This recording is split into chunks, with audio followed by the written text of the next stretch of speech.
Hey!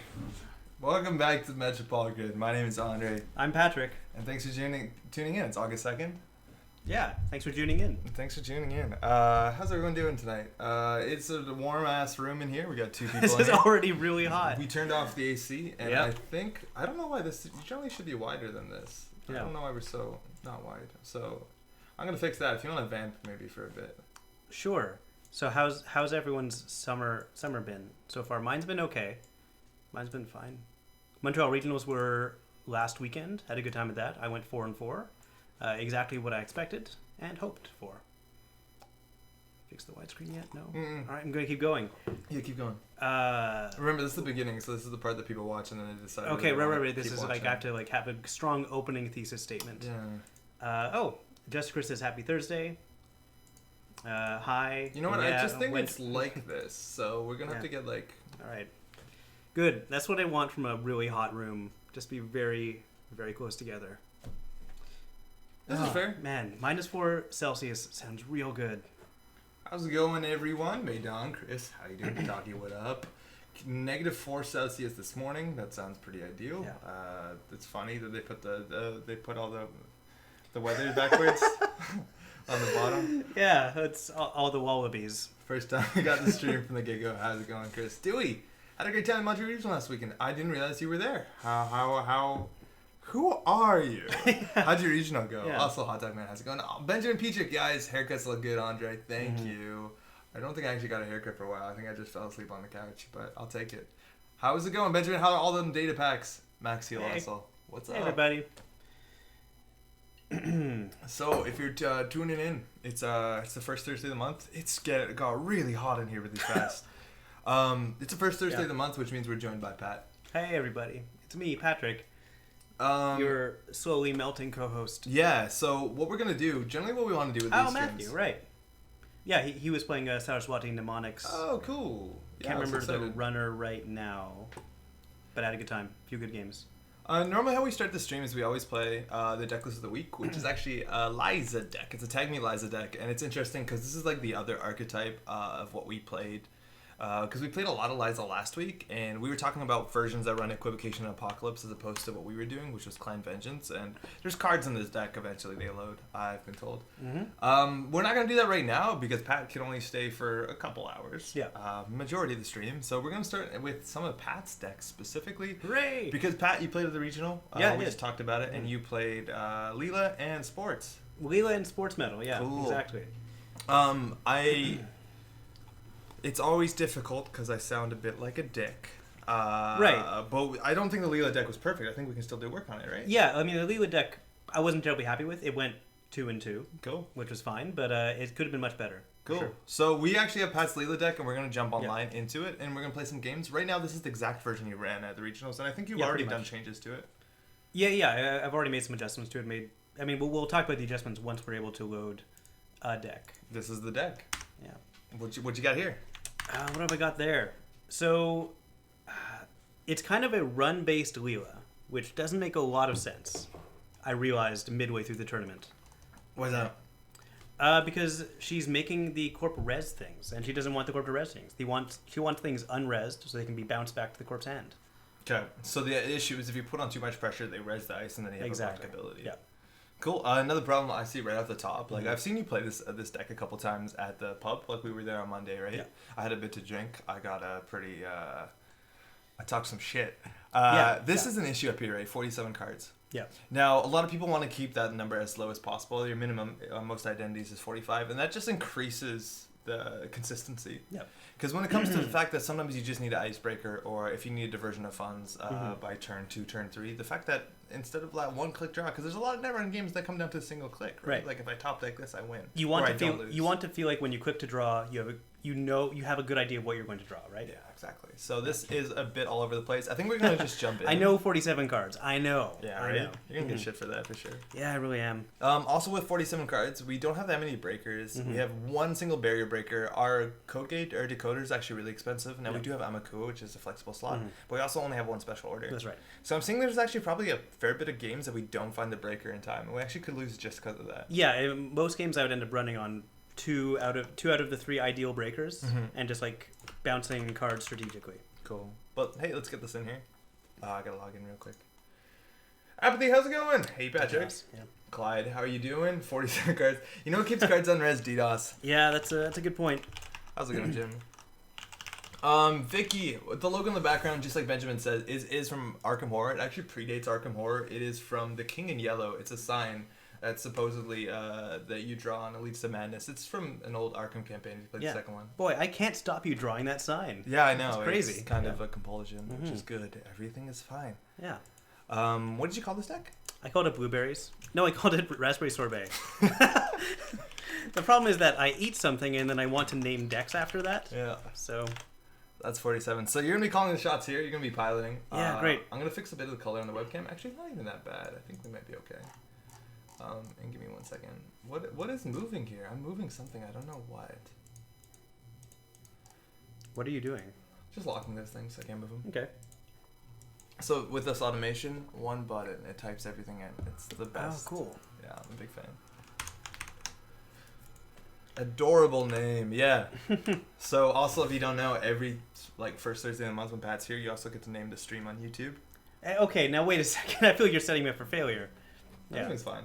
Yeah. Well, we're calling it a personal workshop because we are workshopping my deck. Yeah, I hope so. We got to pick a deck. Yeah. Important question: is there a difference between blackberries and black raspberries, or is that hipster foodie nonsense? I've never actually heard of black raspberries. I've never heard of black raspberries. So I'd assume so. Yeah, blackberries can be really big. Mm-hmm. They taste different, right? Oh, you're also running the PR on this, right? Oh, you're getting CTM, which... Okay. So have you seen this new intro, by the way? No, this is new to me. Yeah, this has been around for a couple weeks. It's pretty dope. So we get a quote here. They know we've invalidated their network, but I'm already 2 steps ahead and make them 1 step back. And CTM says, in times of crisis, the public needs to know the truth. Stay out of our way so we can tell it. Cool. Is this faction specific or identity specific? Identity specific. Wow, great. Yeah, totally. So this is our hand they kept. Thanks, you too. So you want to talk about whether or not you keep this hand? I like this hand for keeping. What is that? It's got a lot of economy, and I can draw into more cards. Okay. So controlling the message generally are going to be playing assets that they want to protect. They want to get a credit lead on top of us, and then they are going to punish us with things like hard hitting news. So we want an opening hand that has a lot of money. This helps us run to get money, which is definitely okay. But if we're interacting with them when we have less than 4 credits, we might regret it. Sometimes playing a card draw card, forcing them to draw on their asset deck can be wrong, and this is unplayable. Right. I still think we might want to keep this, but... Yeah, I think it's keepable for now. Okay. Hey, it's all you. I'm all right, sitting back. Jelly, how's it going? Deck slots are so important. My 80 card guys deck taught me that. As long as you have enough card draw, right? All right, where's the mouse? I think it's on another monitor, Oh, actually. You don't want to click wildly. Sorry, I did click wildly, though. Yeah, no, it's okay. Are we still on? Yeah. Cool. Yeah, we have to get, really close. Why is this not a widescreen thing? What's up? We're rubbing up. 2 assets in the remote and 1 ice on HQ. That protects from the diversions. Cool. Do you know what the assets possibly could be? What the assets possibly could be? I'm guessing that the Wayland Bankers Union. Commercial Bankers Group. Commercial Bankers Group is probably... That gives them 2 credits on the first time they res it. Rashida seems likely in this kind of deck. Rashida seems very likely. Maybe even a price deck, depending on what kind of CTM they're playing. I don't see a lot of that, but that's definitely an option. Okay. Mumbet Virtual Tour is a thing. We actually more than 5. Also, just scoring a 3-1 agenda that the AR enhanced security can be an issue. Sure.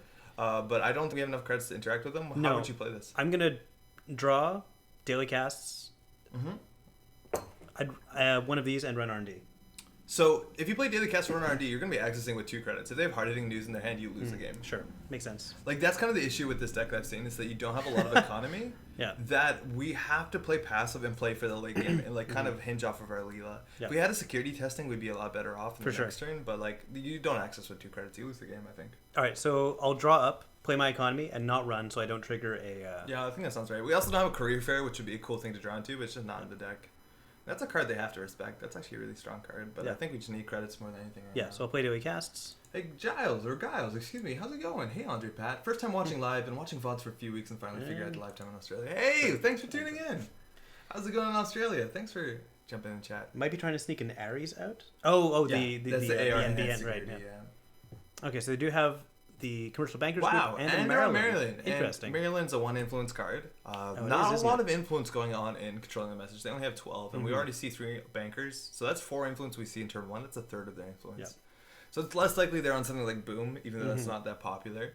But their credit differential, they clearly care about it. They're playing more economic assets. You played all those bank things? Uh-oh. So every time I you mean, play that, good, not only right? do you cost a credit, but you had to pay a credit for it. Now those cards are interesting, but as soon as you have to use them, you have to pop them and trash them, right? Yeah. And we can't run on 2 credits. Right. Of They're course. literally you're not going to get any value from those cards, Mm-hmm. at least in a safe way. And luckily, they haven't been drawing with daily business shows, so the chance of them finding their combo pieces. Is Right. low. So you have to wait until we have the money to beat. Yeah, like you can't run you're right That's a now good because point. if you have hard hitting news, you just lose. Okay.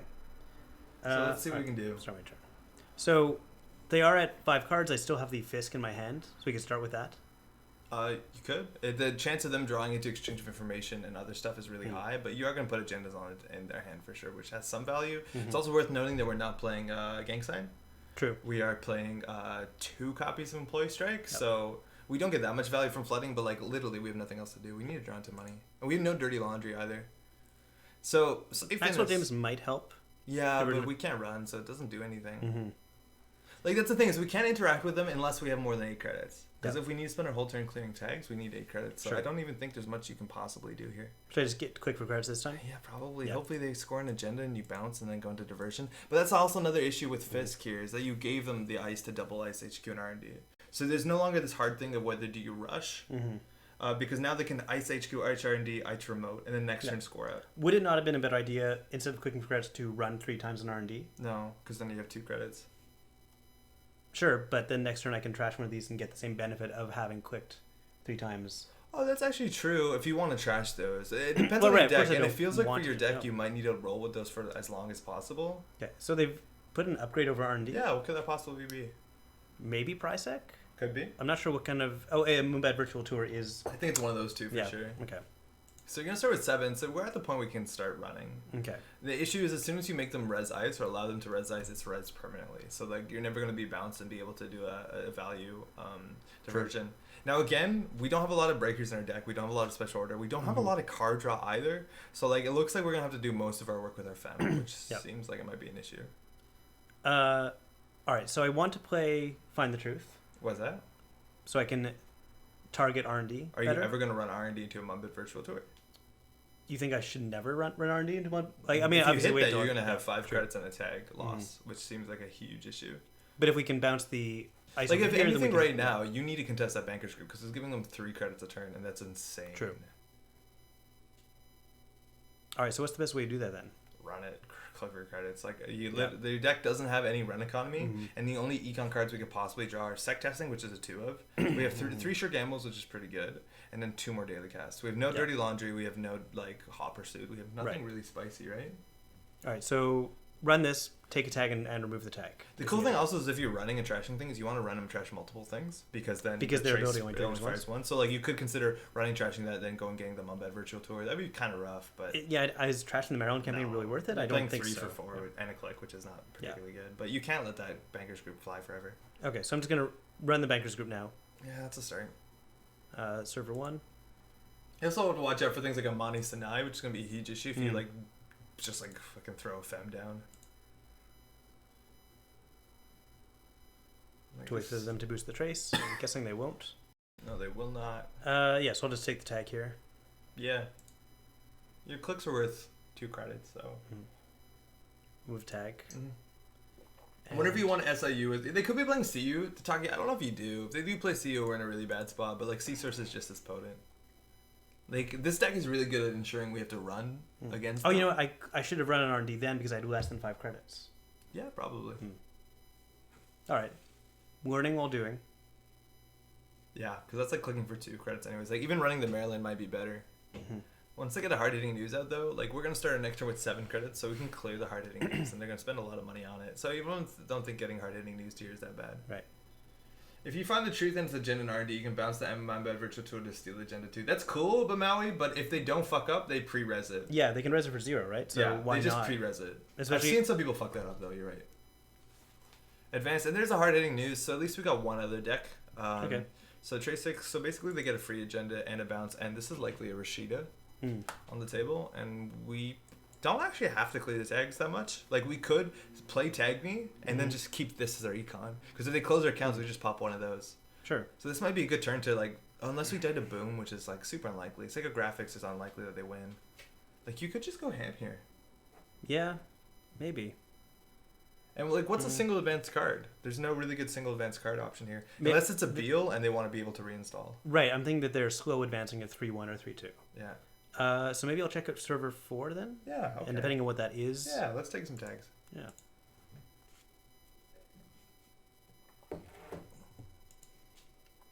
Oh wow, that's not gonna be. Dude, go. Yeah, sorry, we moved our faces. We got moved. Oh, did we? Yeah. Oh, shit. Well, I didn't move them. That's better. Thank you, Jelly, for saying that out. So you definitely don't trash that. No, I don't think that's worth trashing. You could even run server 3. You'd get their ice res. They have an upgrade in there, of course, and if they fuck up the res order, we have a chance. But like, what are they gonna res here that ends the run? IP block will give us a tag and end the run, which is kind of rough. Could be wouldn't be data raven. Resistor straightforward. If they res a raven, it doesn't really matter. We'll just bounce against it. Yeah, that makes sense. I'll run. Yeah, server they can afford 3. to go down to 0. Yeah, okay. Let's put their money where their mouth is. And we don't want to let them res HQ because we want to siphon them. There's even a chance that siphon, the last click here, is right. Oh, Enigma. That's nice. That the deck actually really struggles with dealing with. Yeah, so much for. All right. You lose a click as well. Oh, you have to manually do that still? Yeah, a lot of people don't do it. They let you do it yourself. Okay. So at this point, do I remove one tag or do I just gain a credit and see if I remove Why would you want to remove a tag? Just to get the ball rolling on removing tags. Okay, but do you what else could we possibly do?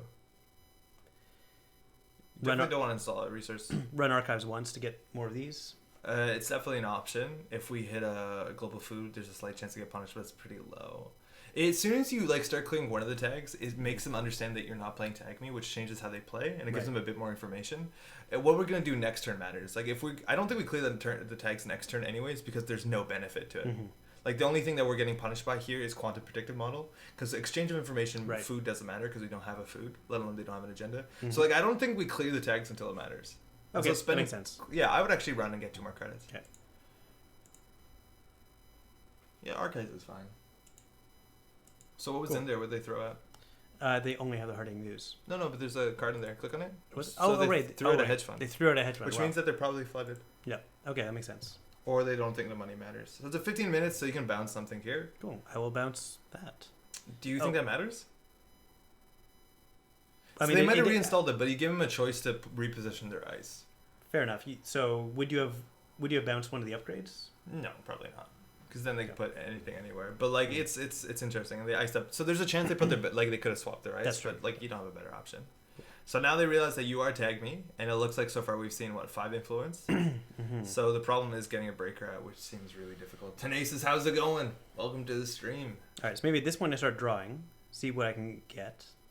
Yeah, I guess see if I can get away through this. Maybe start siphoning them. Next turn, remove a couple tags so they can't make his IRD with having to trash MVT. I don't know. I don't think we can afford to remove the tags here. Like, closed accounts is not an issue considering we can click. Not even click, we can gain 6. Like, they don't have a lot of punishment besides exchange. And they do have the 15 minutes. That's a dead card. Not going to be useful right now. It's time to face check and make them res. That's the things I don't know. They don't have a lot of money, so actually trashing the Maryland might be right and you go Tag Me because there's 6 credits on there. Yeah. And they need money because they're throwing out gambles. We trashed so far. Group. Yeah. I think think we trashed that for 1 credit. Trashing this right now, just taking the tag makes some sense to me. We'd get money back here. Is it better to play strike? Strike first, so we don't get an extra tag. Makes it obvious we're clearing tags at that point. Yeah. Are you gonna clear tags? Can your deck function with tags? I would rather clear the tags.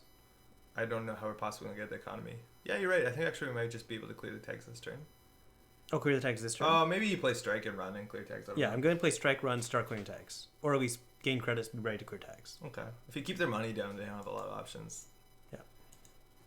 Strike wasn't, I don't know. What's your take on finding R&R? I did not get my pre-order. It wasn't fulfilled, but I got lucky at another store. I know they're printing more of them. But, you don't clear tags here. You have to, like, run archives for 2 or something. But it's hard to find, unfortunately. They're doing another printing run, so do hold out. Pre-order it from FFG if you can, I guess. Like, that might be the easiest way to get it. But it's unfortunate. A lot of places we're going to, like, we went to Toronto Regionals. I think the Montreal Regionals as well. You can proxy them because it's not fair to have some people, like, have a bigger card pool. And those cards are actually pretty competitive, so. All right, so technically we have 15 credits. Like that's the best thing we got going for us. We have 4 tags. We have a crash space, so we can maybe like get that out. Yeah, if we can find the crash space. And they're double icing HQ, and that like we're never gonna be able to deal with an Enigma, which is crazy. Yeah. Like an Enigma, a single Enigma is such an issue. So I put down something here. Maybe that's Rashida now. Maybe they're putting in. It could easily be Rashida. It also could be just an agenda, considering a bounce here doesn't seem that big of a deal. Yeah. All right. Let's see what we got. They also could just be jamming Quantum Kitties if you tag me, right? Mm-hmm. You could pop a bankroll and fem the Enigma. You totally could, but that seems terrible. In this matchup, you generally want to be femming a toll booth because we don't have a great answer to it. Mm-hmm. An Enigma, we break for 2 credits once we get our breaker. I don't know. Like, we have 2 inside jobs. That's actually probably the best draw. Yeah. So what I'm thinking is run archives, then pop one of these to help us install the fem over R&D, Maker's Eye R&D. Okay, so femming an unresed ice seems like the worst thing we could do. Right, because then they could, of course. Well, yeah, because then they either bounce it or no, they install just don't over res it. it. Yeah. Like we can't afford to fem an unresed ice. Mm-hmm. Like at that point, you're better off just run it. Yeah. Like just like install something for 1 credit and run it. Right. If they res their ice, we can't trash MVT. Yeah. Actually, I like installing something for 1 credit and running. Yeah. There's no way that you fem it. Yeah. Fuck it. A single access seems kind of bad. If we hit a Quantum Kitty, we're also gonna feel dumb. But they can't really afford to trash this. Mm-hmm. Pat, what's your favorite part of Montreal Regionals? Oh, sorry, actually, first, Maui Chris is saying FFG is taking absolutely no proxy stance for Worlds. Definitely. I'm not surprised about that. But I think if there's any place that you'd be most likely to be able to purchase R&R, it'd probably be at FFG headquarters. That's fair. Yeah. Turnpike. That doesn't matter to us if we go tag me. All right, so we lose 1. We lost 1, all right? Us, yeah. And then trace 5. Looks like we're taking a tag. Yes, we're taking a tag here, yeah. Yeah, I'll do it for you. Yeah. But yeah, sorry to talk. Ask, what was your favorite part? My favorite part was seeing so many people come down from Toronto and Ottawa. Like, there are a lot of people that I only see, like... Half the room was... Yeah, exactly. There's a lot of people I only see, like, once or twice a year in that room, and that was really nice. Like, I saw, you know, like Hanny is someone I really liked seeing and playing with. Hanny's great. Don't see him too often. Yeah, so it was nice to seeing faces like that I don't see too often. All right, I'm going to continue. Cool. So we get to choose the order of access. I'm definitely on top, first. Yeah. How's your day going?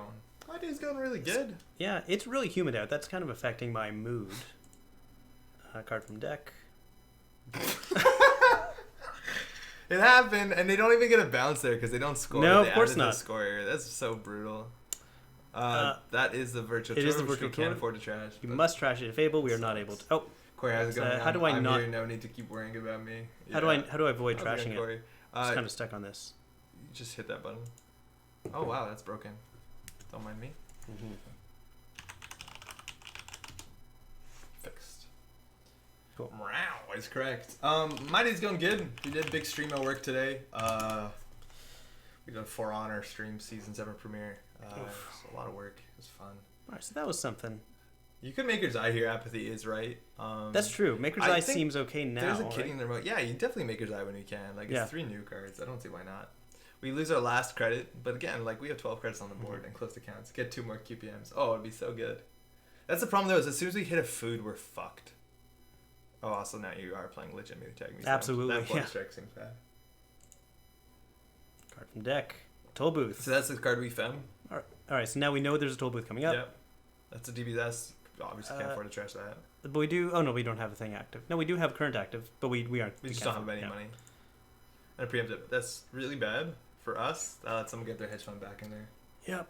Yeah, the new UFAC has some really cool things with KP Land. Right, how do I end that? Just close prompt. Close prompt. Cool. Yeah, KP Land is actually very interesting. It's hard to leverage her. I'm more excited about Formic carry, if I'll be honest. But it's really cool. All right. I'm just gonna run archives here. Yeah. Okay. If they fire off a Rashida and just draw everything we've seen, we're so good. Yeah, we are, and that's fine because we're gonna improve this deck. So that's like a big thing we saw. This deck has literally no money. Mm-hmm. Mm-hmm. No card draw. Like, the fundamentals are just like so far off. Yeah. Like, you do have some strong plays here. Like, this is a good card if you can afford to run, which, again, in a lot of matchups we can't. Considering any matchup that threatens hard hitting and use economic warfare, like, you just can't run. Yeah. This is a really strong card. Our breakers are all over the place. So they drew the toll booth. They drew this is the daily business show, we're assuming. For sure. And we have preemptive is still no coming up. credits and a preemptive off the top. Oof. Hey Dell, how's it going? That mom bad. When you try to trash it, the error message meant to taking credits from installed cards. I know it forces you to use the imp counter if you can't afford it. Oh, interesting. But bankroll? No, it wouldn't. It won't for bankroll because bankroll credits aren't in your credit pool. Yeah, they aren't available necessarily. Yeah. Okay, so Also, Robert Williams, how's it going? I've been wanting to buy the last 2 sets of data packs, but my local stores are sold out. How's it going, Robert? Yeah, that's kind of real rough. It can be hard. You might have to go to the internet because they're just not printing that much of it. Amina's good for that Enigma, and we don't know what's in that remote considering that they did not. Pop one of these. We'd have to pop both of them. All right, well, we have it as we can always run server 5 for 2 credits. Yeah. You actually need a trash daily business show considering that where you're playing Fisk. So, like, at some point you need to do that. I just don't understand. Once we pop 2 bankrolls, how do we make money? Mm-hmm. Like, well, the hope is that we have like a security testing and Paragon. That's a good point. Like, I don't think this deck can do anything anymore. Like, we have to win off lucky laundries or lucky makers. FTT is not great in tag me. Yeah, it's not. It's really not. Cool. They might trash it. You're right, but they also see what we're drawing. That's not a lot of value.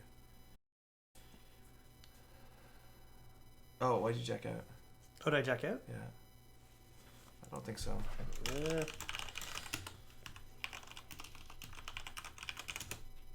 That makes sense. Yeah, you need to actually access the card because these don't fire. Yeah.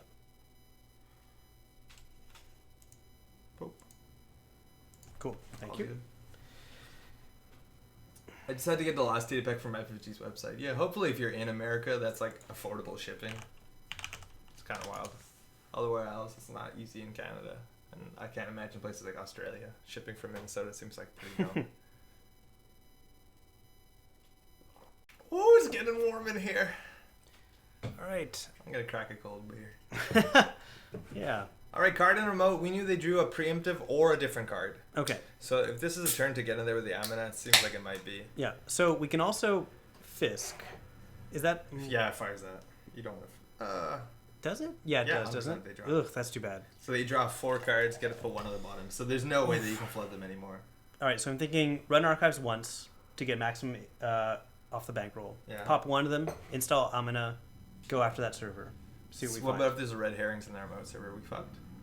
Then we are fucked. So we need 1 extra credit to just be able to trash it so it doesn't exist. How's it going, Phil? I mean, talking periodically put together Saraswati deck, but it feels so bad even just in gold fishing. I never make out my NRDB count. That's rough. Cody, how's it going as well? So 1, 2, Amina, run here. How much do you need for Amina? It's 7 plus 3? 7 plus 2. So you 7 need plus 9. 2, so you need 9 total. So you don't even have to run archives. You could, though.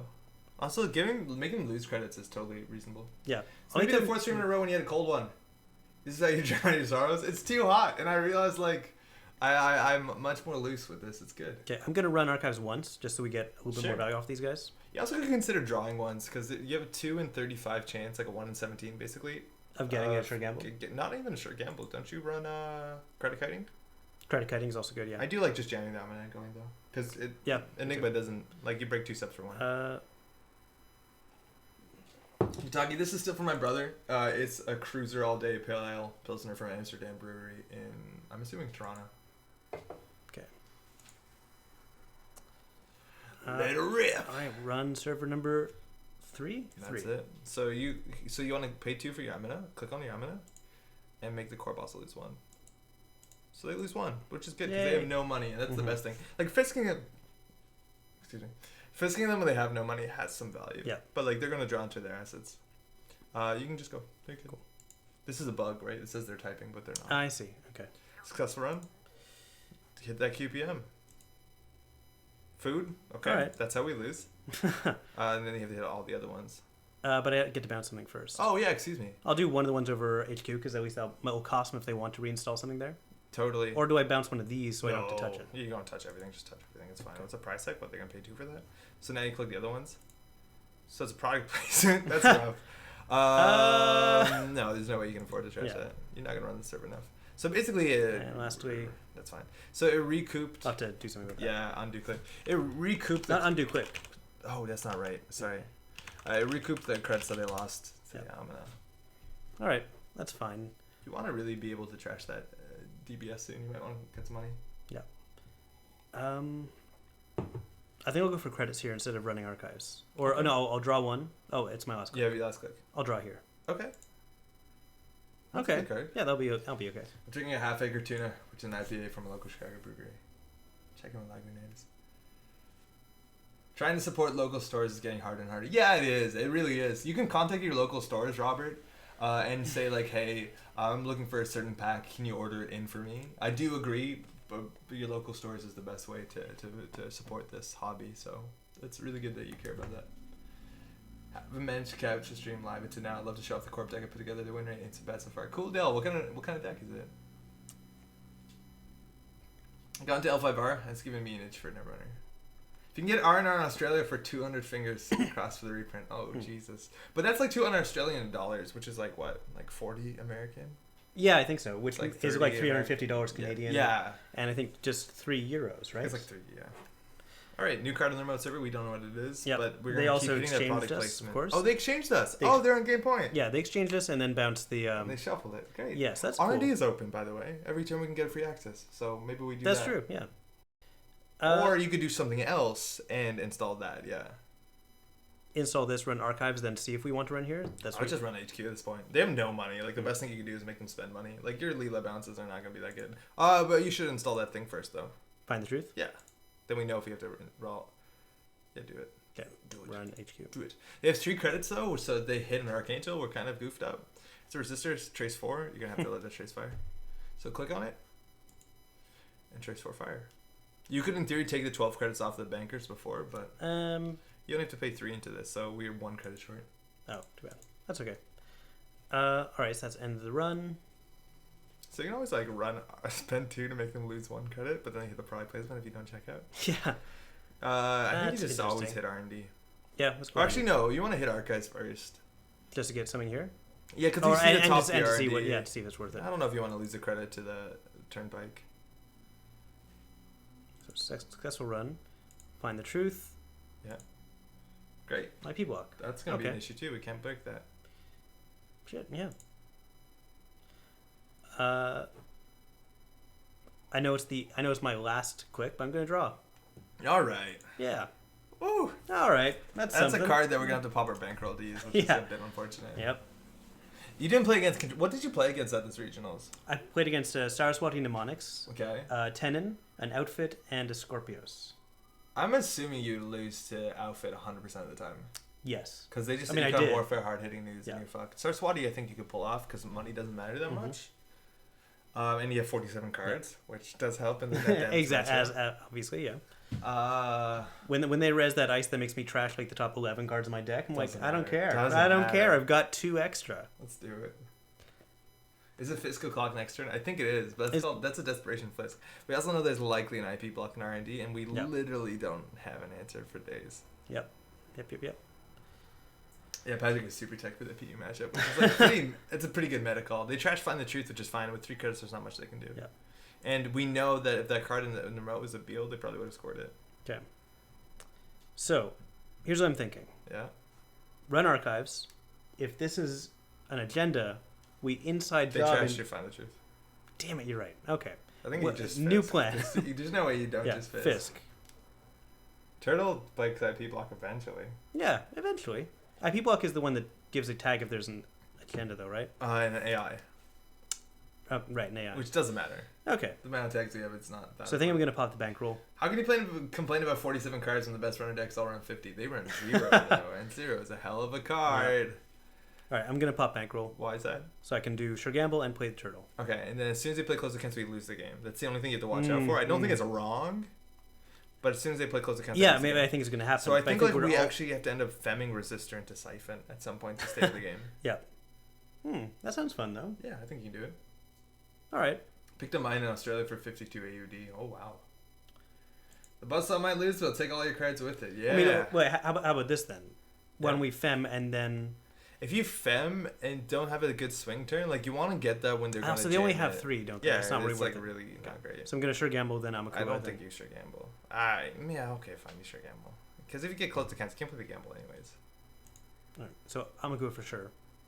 Gamble. Maybe just run archives to get a token? Yeah, you definitely need tokens. So it's more important than anything. Actually, I think you play the sure gamble, trash the DBS. That might be too little too late, actually. But they only need like 1 good exchange if we lose. All right, I'll play Gamble Trash DPS. I think that sounds fun. Well, yeah, that's actually good if you can get the siphons off. But no, I'll talk about the siphon. To siphon, we're going to need 11 credits. Yeah. If we trash this, we go down to 12. Yeah. So, like, it's at your own risk. I don't know, man. Like, we have no agenda points in there on 4. Like, that's the biggest issue. Is like, we're going to have to high roll the shit out of this. And, like, what do we have? Same old thing at the Maker's Eye, which we have to break an IP block. So, yeah, I'd get turtle counters more than anything, which means you don't trash. Okay. Alright, I'll just run out, guys. James Melbourne just pre-ordered it. They've got to call me for 2+ weeks. Count it. Yeah, token on the turtle. Hey, it's building up. We can get through most of their ice for 2 tokens. Actually, IP block is 4. And resistor is going to be 6. You can trace resistor. You can always trace resistor. The thing is, like, if you put them in a situation where they dump all their money into Duck Siphon, right, we don't want to trace it. We also know they might have a toll booth in hand. Yeah, that's true. This might be a toll booth, but they wouldn't put a toll booth here. Card and remote, trashed over a card. Okay. So now, maybe that's more likely to be an agenda? Yeah, quantum predictive model. Almost definitely. Yeah, don't cover your buzzsaw and blade, but because it rusts, right? Like if you don't keep your blades dry, they rust, and then they get dull. You need to wipe it off after each dismemberment. I think you're also meant to like rub it down on jeans. That keeps true, eh? Keeps them sharp. And it keeps your jeans looking sharp too. Yeah. Install on archives. That is going to be the. That's a lot of. Tour. There's 3 on the table. That's a lot of very bad upgrades. Yeah. Okay. All right. Okay. If you siphon them, they don't have money, and then you can run R&D with impunity. You'll lose 5 credits. Yeah. And now get a turtle counter. Yeah. So like you have to set up some convoluted play, which is the same old thing into Maker's Eye. But like that's the thing about Maker's Eye, which is good, is they're drawing basically 2 cards every turn, so that like the top of R&D is gonna be pretty fresh every turn. You don't want to let them res the IP block. Yeah, I think diversion is a. Yeah, I'm gonna try it. That's not great. You don't have a way to break that. But they're gonna boost the trace. They're gonna spend all their money on it. Then we run R&D. Do you think they're gonna spend all their money on it? Because they could just res things that are most servers if they have like what's it called? So then you can access. I guess. Yeah, maybe you're right. You have to click on it. Tell them to trace. Oh, sorry. It's all good. There was no other option. Like they should have done it. You're running 1 paperclip, mind you, which again is a 1 of. So ideally, we only pay 3 credits, which is not that expensive, and they might go ahead and dump their whole 4, and we can just kind of do whatever we want. They did it. Okay, so we're just gonna end the run here, I guess. Yeah, there's no way you pay 7 for a single. Then let's run R&D. Or literally no other play. Yeah, let's run R&D. That. The thing is, we're gonna be trashing for 5, so we're not gonna get a turtle counter for sure. So we're gonna spend 6 credits on this. That's fine though, because next turn they have nothing to do besides res Rashida. You should just take the tag. This trace is a waste of time. Time is important. Going fast. And we would do a good siphon if they like click the 3 or something. Oh, they're resing a lot of stuff, so they don't bounce anything. Yeah, so they can't bounce anything. That's smart. That's good. That's what you should be doing, right? Yeah. Like we talked about this. That's how you don't fuck up. Hedge fund. That's fine. It's an unplayable card. Okay. And you got to trash that for 5. All right, cool. 9 credits left. Cool. We know that's a product placement, not an MVT. And we know there's 3 cards in there, so they actually can just throw out quantum predictive models. You have 1 click left. Running this again seems bad. You might just want to get turtle tokens running this. You might actually just want to draw because we need to draw into it. I'm gonna draw something. Oh, that's a good card. If it wasn't tagged. Yeah, no, but I don't think it's fast enough in this matchup. Yeah, you're right. It's a good card if you're not tagged. Oh, it's a Rashida. So they're going to be able to draw. They're drawing 5, burying 1. And well, they draw 4, bury 1, then they draw an extra 1. Yes, exactly. And so they might just do credit card to hedge fund, which lets us get some siphon value. That's great. That's good. That's good. That's good. A legwork would be sweet, and we have 2 and 29 with no card draw. Well, we got the baby. That's not card draw. That's value though. Metropole tool time. Wait, am I Al on the Metropole grid tool time? Can you do sound? He does. Tim Allen does. What? What? Yeah, that's good. Now they're gonna ice up everything, which makes sense, and they actually install the card in server 3 over the other card. I'm pretty sure that's a quantum predictive model. That makes sense. Should we run it anyway? Run server 3? Yeah. Not until we get another token. We can make them lose money actually, which is like totally reasonable. But then we can't hit the product placement. Yeah. Legitimately, this deck has no money. No, I know. Yeah, I can't wait. I'm really looking forward to just like taking this apart and building it back together. Yeah. We gotta figure out what we like. want to do. I want to help them win now. Yeah. But, well, we'll see. Okay, so if we play about what we need to play, like 7 more Fisks, we win. Yeah, basically, just a few more Fisks. Thanks, man. It looks like they're not doing pre-orders. What are we running tonight? What are you running today? Stim Shady, how's it going? We are running right now. This is Pat's regional deck list, which might be a bit all over the place. So we're trying to like fix it up while Pat's around. Kind of get some tutoring in here. But it's Lee Limitel for sure. After that, tutoring is what we should have called the stream. Yeah, that's good. That's magic. Yeah, okay, that's fair. So server 6 could be literally anything. Could be Daily Business Show. Could be a bankers group. Server 3 again, they installed over it. I'm assuming any of these is a quantum predictor model because if they score a Beal, it's pretty bad for them. They go down to 0. We're almost at a point where femming the resistor is the right play. Then we have no money. Yeah. Siphon is bad here because they just dump their credits. So we don't want to pay 6 to gain. And if they have a Maryland, it's even worse. So we have to find a way to fem our way in here. Maybe diversion these last credits so they can't res this. You draw legwork. That's how you win, right? Yeah. That's a good card. It's also a good card. Quick for credit. Why? So we can fem later. Guess so. We might lose right here to double Rashido. That's okay. Right?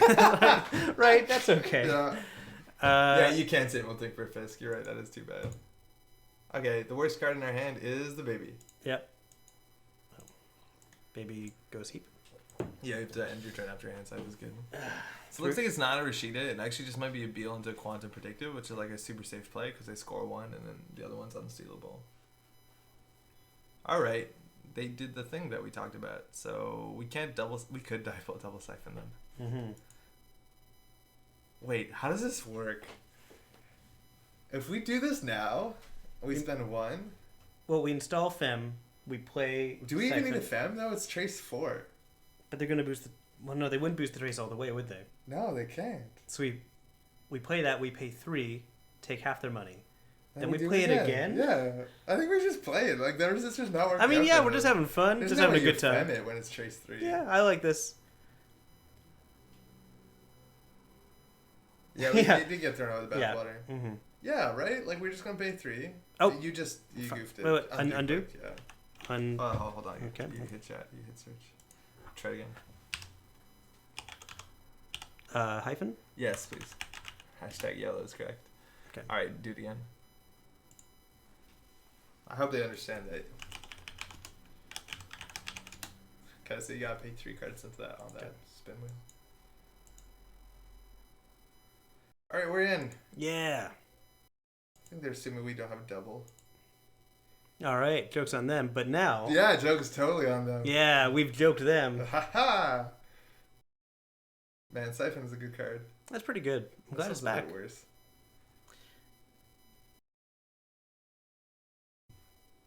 I think they do spend all their money on this. Sure. Or if they have like a Maryland, they don't. So we'd have to spend 6. 5 to get a single axis. Wait, hold on.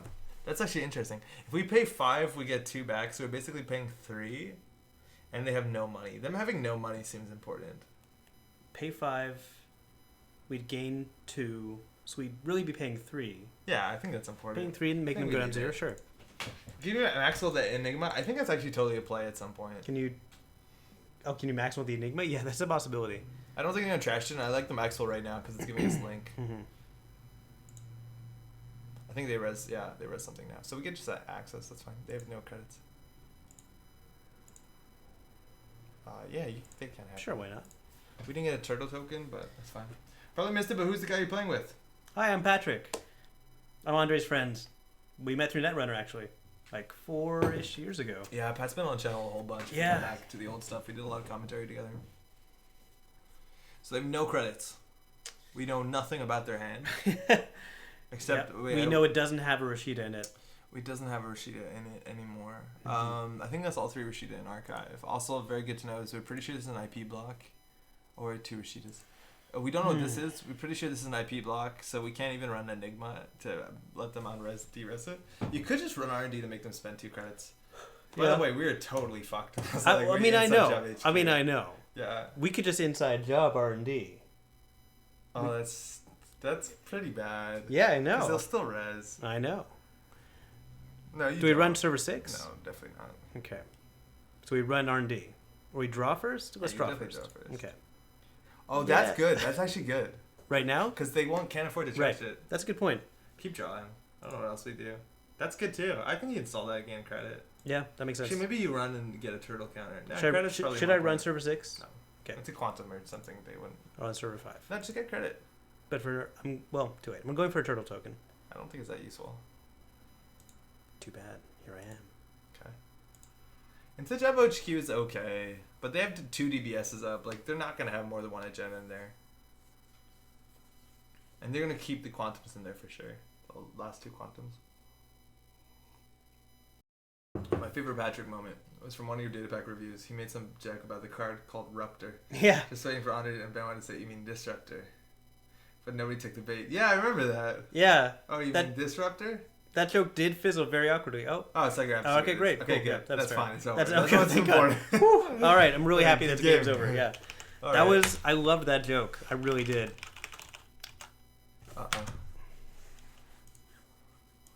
Thanks for the game. I can see you click for 3, then click for 1, and boom, us now. Yeah, we could have died there. We saw too much influence though, but like, how do we possibly get out of that? We can't. Well, that's a good card actually. We really needed one of those earlier. But like, legitimately, none of these cards help us. This is the best card we have. This one and that. Like, I think we draw to 3, so let's fix this. So let's see some deck building. Yeah. Patrick, talk to me a bit about what you wanted this deck to do before I just built a wildly different Leela deck. I wanted to build a run Leela deck, a Leela deck that runs, which is a bad idea because Leela decks that run make the corp res things. Yeah, so the idea with Leela, a lot of people are playing it as a control deck. The idea is if you're going to put them in a situation where they're not able to run, so that when they do score an agenda, which they eventually have to do, you punish the shit out of them. Yeah. And that's kind of the 1-2 punch of this, the trained pragmatist, the boxer, the pugilist that we're trying to set up. Now the problem, as we kind of seen, is that if we were like, wait, we need run R&D for single axis because that's how we win. Yeah. Then they res all their ice and they're like, wait, Leela is a blank ability largely, and that's an issue. So we're hitting a fork in the road here, whether we want to build a good Leela deck, hopefully a good Leela deck, or do we want to build hopefully a good aggressive economy deck?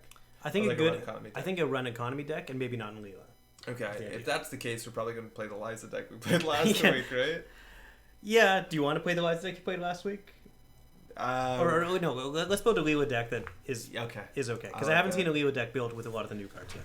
Cool. So Leela Patel, if you're not familiar, by the way, if you're just tuning in, oh wait, I think we have a button for this. If you're just tuning in, that's not the right button. What is that? My name's Andre. I'm joined by Pat. This is Match Ball Grid. Welcome, Rubicon Switch. We might do that. Yeah.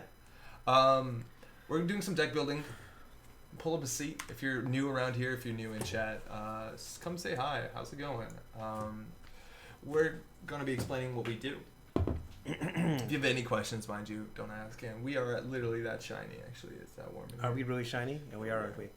So this is Leela, which says whenever an agenda is scored or stolen, add an unres card to HQ, which is good because you can wipe the board. Yeah. Now the big starting point a lot of times with the decks, specifically criminal decks because they don't have a lot of options, is which card we want to play on the restricted list. The restricted list has a whole bunch of very powerful cards, and they only want to play one, or let you play one out of them. Yeah. Typically with Leela, it's Gang Sign.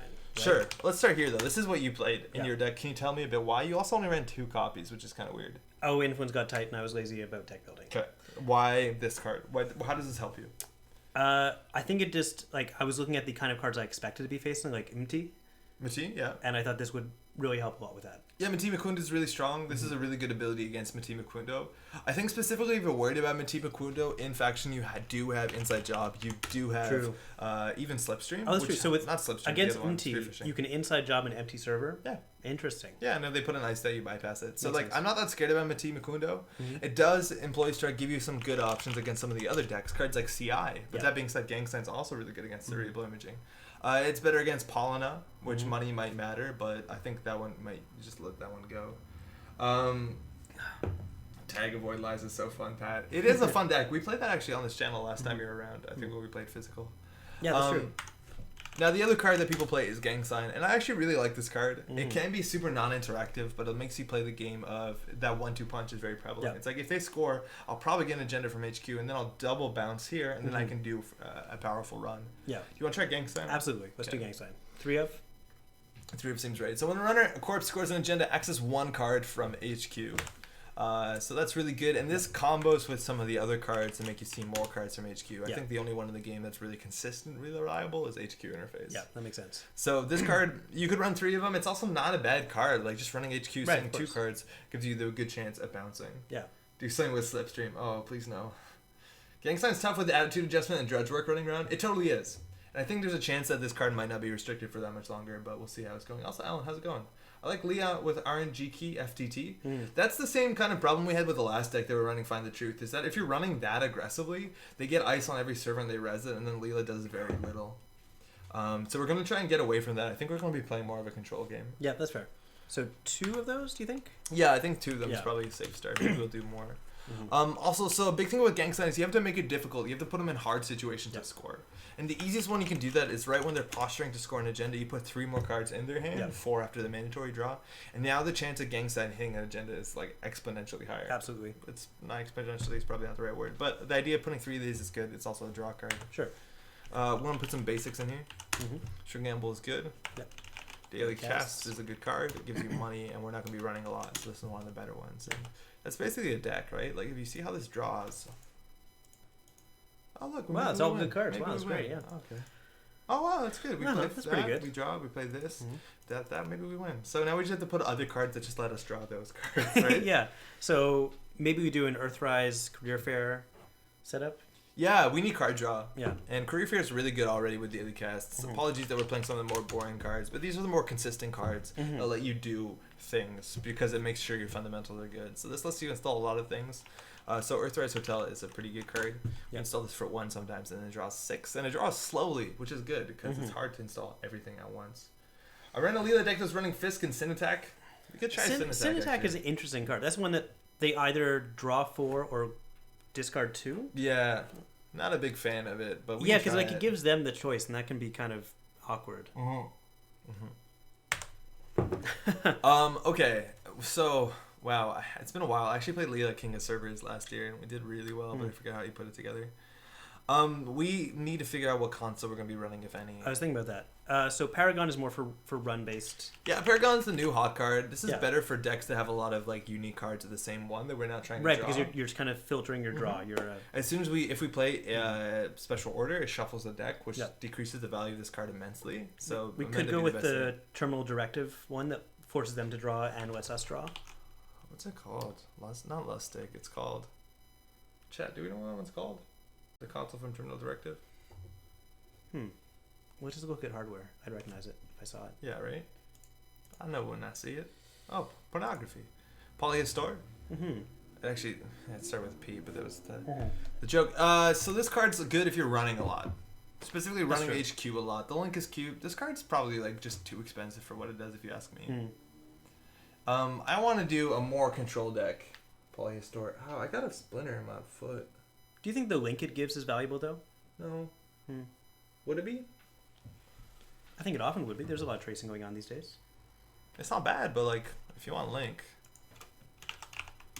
Yeah, of course. This fella gives you Link. Insight Leela top hat. Insight's actually a new card. That's kind of cool. Insight is really interesting with Leo for sure. Yeah, that's a really cool card. Do we have other cards we want to be career fair targets? We will find them. Okay. Consider Lamb as your barrier breaker. That Inside Gem means they need 3 ice. That's true. We could do it. Yeah. Gauntlet is being suggested. Where I want to do actually, I think there's 2 consoles that are super exciting for Leela. First one is Turntable. Oh, cool. This is meta dependent, and if people are playing a lot of 3-pointers and a lot of 2-pointers, and 1-pointer specifically, this card does a hell of a lot of work. It's also good against Nisei tokens. It's good against Alice Train. It's good against a lot of this sort of stuff. It's really cheap that makes to sense. install, and that's kind of fun and cool. But the other one, if you want to go a bit more like control-y, is you have Maw. Oh, Maw, interesting. Because Maw fires when he X's with Gang Sign, which is dope.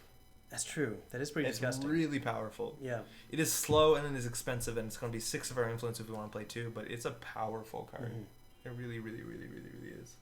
Inside Top Hat is the same influence as indexing. It is, and I think actually we like indexing better because it's like far fewer clicks. Yeah. What do you want to do? I think I like turntable better.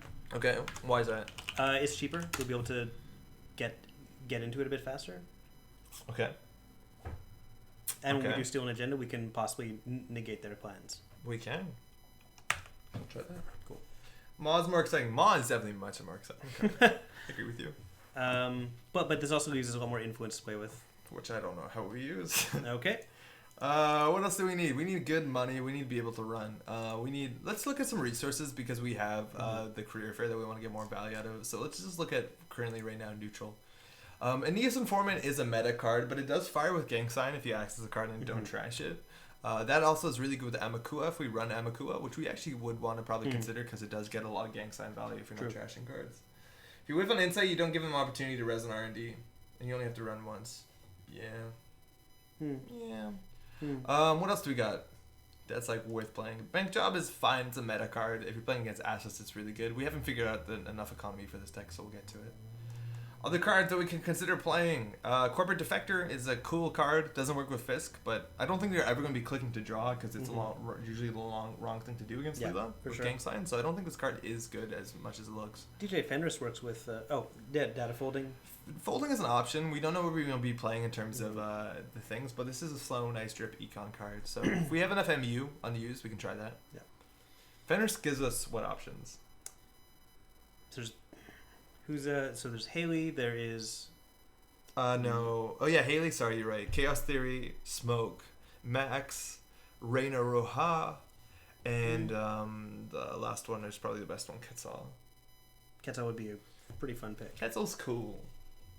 It's pretty cool. DDoS. DDoS is a really good card, Oh yeah, too. and DDoS, of course, works with Career Fair. Yeah, I think we might want to consider DDoS. Yeah, and we've got the influence for it. Somebody who placed in the top 8 in the Montreal Regionals last weekend that was playing a Leela deck. And like the Leela deck, if you ask me, was like super weird. It didn't seem very consistent. It had 2 of a lot of powerful cards, but it had 2 DDoSes, and I'm pretty sure. Stream cutting in and out? That did a lot. Ditaki is not going well. It looks like our numbers on our side seem fine. What else do we have? Happy Thursday, you look like a nail. Thanks, you too. DDoS and EMP device. I don't think you need EMP device when you have Inside Job and Faction, Jellyhead. DDoS is great. Also, EMP device is like 4 influence. This is technically a card that I've never seen anyone play. I kind of want to play it. Yeah, I like it in theory. I kind of really want to play that. Do you want to play Connections, Leela? Sure. Oh yeah, and then calling in favors is like an off-campus requirement. And the source. Yeah, let's do it. You want to do it? That actually sounds fun. This sounds really good. I like the source with Leo a lot too. It's a bummer that DJ Smoke isn't stealth. Oh yeah, right. Yeah, that's true because like DJ Fenris is not himself a stealth card. It's also totally worth noting that if you get the credit on Smoke, you won't. If you install DJ Fenris, the credit doesn't exist till next turn when recurring credits are refilled. Yeah. So I've seen. So you're kind of giving it away. All right, let's play a wildly different deck all of a sudden. So we may have to consider a lot of these things, but let's start with the off-campus apartment. We're going to be playing a lot of resources. This card gives us a draw engine with a lot of resources. Earthrise Hotel might be crazy. We'll play 2 of these. We might want to play 3. So let's play as many good connections as we can that make sense. So you like the source? Yeah, the source is good. It makes it hard for us, hard for them. Miss Bones is only good if you're running. It doesn't access off of... it's only installed cards, so it doesn't work with Gang Sign, which sucks. This card might be playable. It's really bad because we turned it off with Gang Sign. I think we might just want enough pressure. Like, Fast Advancing isn't good against Leela anyways. This is actually probably worth playing. Yeah, Love Good is definitely what we're playing here. And we want to find more cards to play Love Good with because this lets us blank the Louis Guilherme so we don't have to pay for the credits. But what other connections can we play? Oh man, this deck is gonna be good. I'm actually really excited. Remember we were about to build a good deck? And we were like, wait a second, no one's played Louis Guilherme ever. Let's do a drug dealer connection. If we want to just sap all our money. Yeah, drug dealer plus. We can only mute one of them. Right, but Louis plus Lovegood. Yeah, we're blanking Louis. We don't want to blank drug dealer. Okay, yeah, cool. It's just too hard. Right. What do we got? Maybe. Yeah, 3 guys for a price of free. Maybe this is playable. Maybe Corporate Defector works here. If we're already going for a... Corporate Defector is a lot better. Fall Guys is definitely a thing, and that's the thing. It's like Fall Guys is a really simple card, and I guess in this deck is like a cantrip, but it does nothing. Oh, actually with the source it does something. Yeah, I guess we play the source, huh?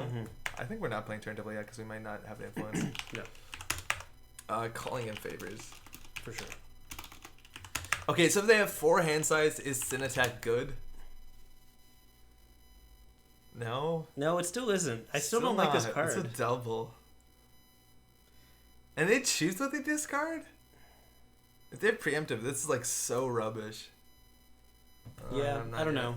Beth is a good card, right? Off campus, Fall Guy is decent. Yeah, also we can protect our campus, which is really important. Beth is an interesting choice. Beth is fine. She's 3 influence. She's fine. She doesn't help our game plan that much, but she's just a good card. Yeah. Aeneas is playable. Councilman is like super playable. Paul I actually Up. think Councilman is super cute. Paul Up requires us to run HQ, yeah. which is kind of difficult. We got Lovegood in there already. Yeah, we do. We're not going for Defector, right? Hernando is not bad at all, Leela, for not running. Corporate Defector, we could. I think it's like a 50th card or something like that. You know. We can play Caddy, right? I'd love to play Caddy. What else we got? This is only R&D. If that was HQ, you know how much fun we have. I guess it's during a run too, so maybe never mind. We can play Street Peddler, but we'll probably burn through our deck way too fast, and Tech Trader doesn't seem good.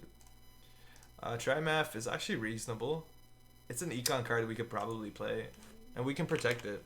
Yeah, because we do have fall people. Sure. I haven't seen much best defense lately. Yeah, it makes us a bit. But we're gonna have Fall Guy. I think we'll have breakers. Yeah. ShadowNet is playable. It's not a connection. It is definitely playable. We'll get some breakers in here actually. Human First, man. I wish Human First was a better card. I would have loved to play that. It's more. also like 3 influence or 2. It's 2. It's not good enough.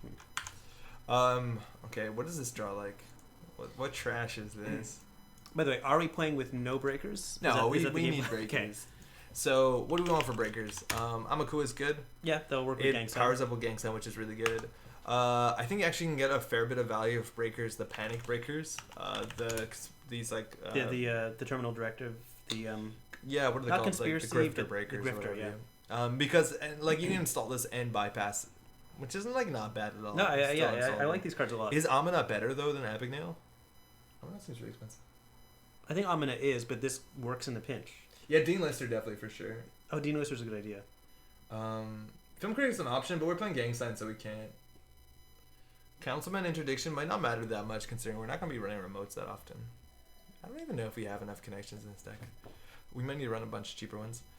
We also definitely want to run like 3 times inside job. Gamble for more. No Yes, yes. So Amaku is a thing. Oh man, this deck got this is getting bloated. Yeah. Underworld Context, we don't have the link. Nope. We definitely love that card. So we have Amakua. Let's get some Abigails in there. We don't have enough influence for Paperclip.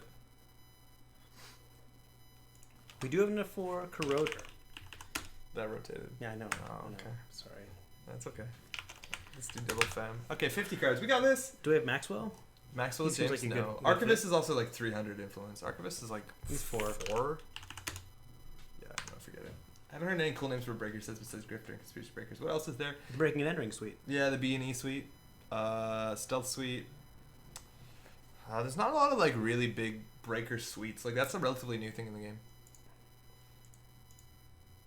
Okay, let's talk about this opening hand. Opening hand, totally playable. Yes. Fisk. Start with Fisk. You install this, triple inside job, get wrecked, right? Yeah. First, great. Second, are we going to drop the Earthrise? Third, fourth. Are we going to drop the Earthrise and the Career Fair? No. Earthrise is really good. Install this for cheap, install this for cheap. You don't think we have enough card draw between Fisk and the off-campus apartment? You make a compelling point. Thank you. I'm very compelling. Oh, that's not the right number.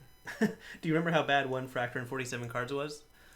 Yes. Well, we're not done yet.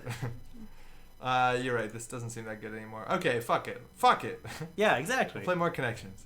So we have Career Fair, which actually seems pretty bad now in the deck, and now we have 44. So we solved all our problems. Look at that, yeah. You remember how bad 1 Fractor... Oh, yeah, okay, sorry. Also, how's it going? It's bad to go past the minimum number of cards you can put in the deck. It generally is. It's pretty bad because it lowers your consistency. Specifically, we're going to have a problem here because we can't find our breakers. So if we need to draw an Amaku, it's now 1 in 44. It used to be 1 in 50, so it's a bit better, but not great. Maybe we do drop the source and double up on Paperclip. I'd rather just play Special Order. Oh, yeah, of course, Special Order, yeah. Okay, so this is our opening hand. We Fisk. Oh, shit, this deck's not good anymore. We do need off-campus apartment immediately. Yeah, how good is this card? No, we're playing it. That's the whole point. We're playing it. Yeah, we shouldn't consider it. Yeah, don't even think about that. We're playing it. 1 influence. We're playing DJ Fenders, right? I guess so. He is technically a connection. -1 source, +1 Dean Lister, +1 something has 3 influence. We can play DDoS. It's not a connection. It's not an econ card. We don't have enough econ cards. We can also just play Peace in Our Time, which is like a pretty good card. Like, we can play 3 of these and drop a Fenris. And I don't think the turntables are good enough. No, I think the turntables have to be swapped out. Maybe a Logos? It's like 4 credits to install. Yeah. Fuck that. But you get to search your deck for a card once. Look how good this card is. Yeah, it's okay. Play Vigil to make Louis better. I kind of like that. Yeah, actually. Okay, look how good this hand is. How many Dean Listers do we have in here? 2. Wow. Well played us. Okay. Fisk. Gamble. I like Tri-MF. Gang Sign. This is good. This is legitimately a fine opening, right? Yeah. And then we do Peace. We draw. We get Turtle down, and we put another Gang Sign. Look, we won this game.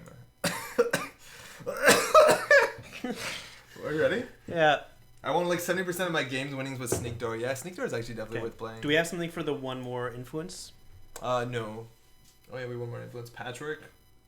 And Patchwork is not great. We need to throw our cards out, and we don't have many cards that we want to throw out. It's also 3 influence.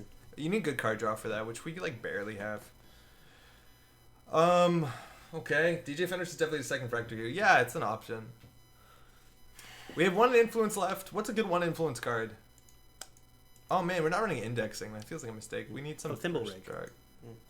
Thimble Rig? Yeah. That's a corp card. Yeah. Oh, I see what Listen, you're doing. I'm very warm. Yeah, me too. I'm sweating through the shirt, actually. Yeah, you are. Holy shit, I'm sweating. Let's not think about that. Feedback filter? No. We play around net damage. That's what we do. Stim hack, Sacon. None of those actually do anything. Deuce's Wild is probably one of the better options, and I don't like that card. But like what? Sacon, we have nothing to protect. That's fine. If there's a 1 influence connection, that would like put a bow on this. I know it seems weird coming from me, Sure. but we do need to get this down to 45 cards because we need those off-campus apartments. Funny so you say bad. that now. Yeah, Pat. yeah. Oracle May, and do we just keep saying No. resource? That seems wrong. Yeah. We've we've definitely lost the plot a bit here, huh? Corporate Troubleshooter, that's 1 influence. Are you warm? No. Pull your shit together. I'm trying to pull my shirt together. All right, this is definitely scrubber. We need a scrubber. Deck. We definitely need a scrubber. Why? We're not trashing assets. No, I'm talking about in my real life. Just someone to like sponge me down. Okay, look, this is a good hand. Gamble, draw, off-campus Fall Guy. Mm-hmm. Oh my god, so good. I'm okay. Okay. Oh, that's so good. It draws to that. Oh, that's good. Oh, we're gonna run out of credits. Okay, Chad. What the hell do we do? Daredevil's 1 influence and draw, but that like isn't a breaker that requires running. Why don't you like Deuces? It's just like not a fun card to play. It's not that impactful.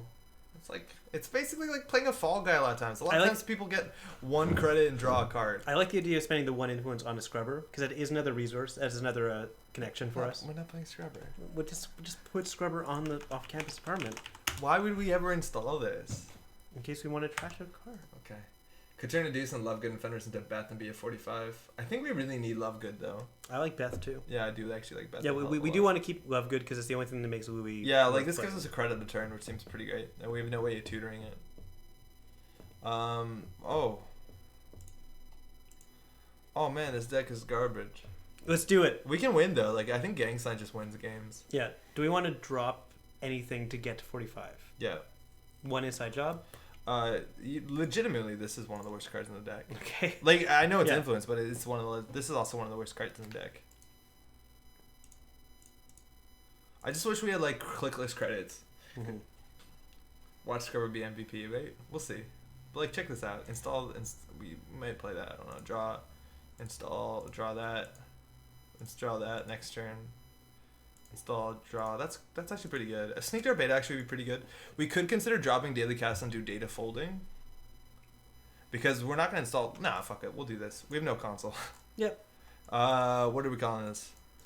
It has to do something with Gillerm. Blueberry... Oh. You just want to put blueberries in there. I do want to put blueberries in there. Oh, boy. The supplier's basically a 2-credit discount on everything if you have enough 2-cost connections. You're right, and we actually have these. The supplier's like a hell of a slow card, though. Louis Goosey. That's pretty stupid. Did you just say Louis Goosey? Yeah, like Loosey Goosey. But his name is Louis. I didn't want to say Louis Gooey. Oh, boy. It seemed pretty bad.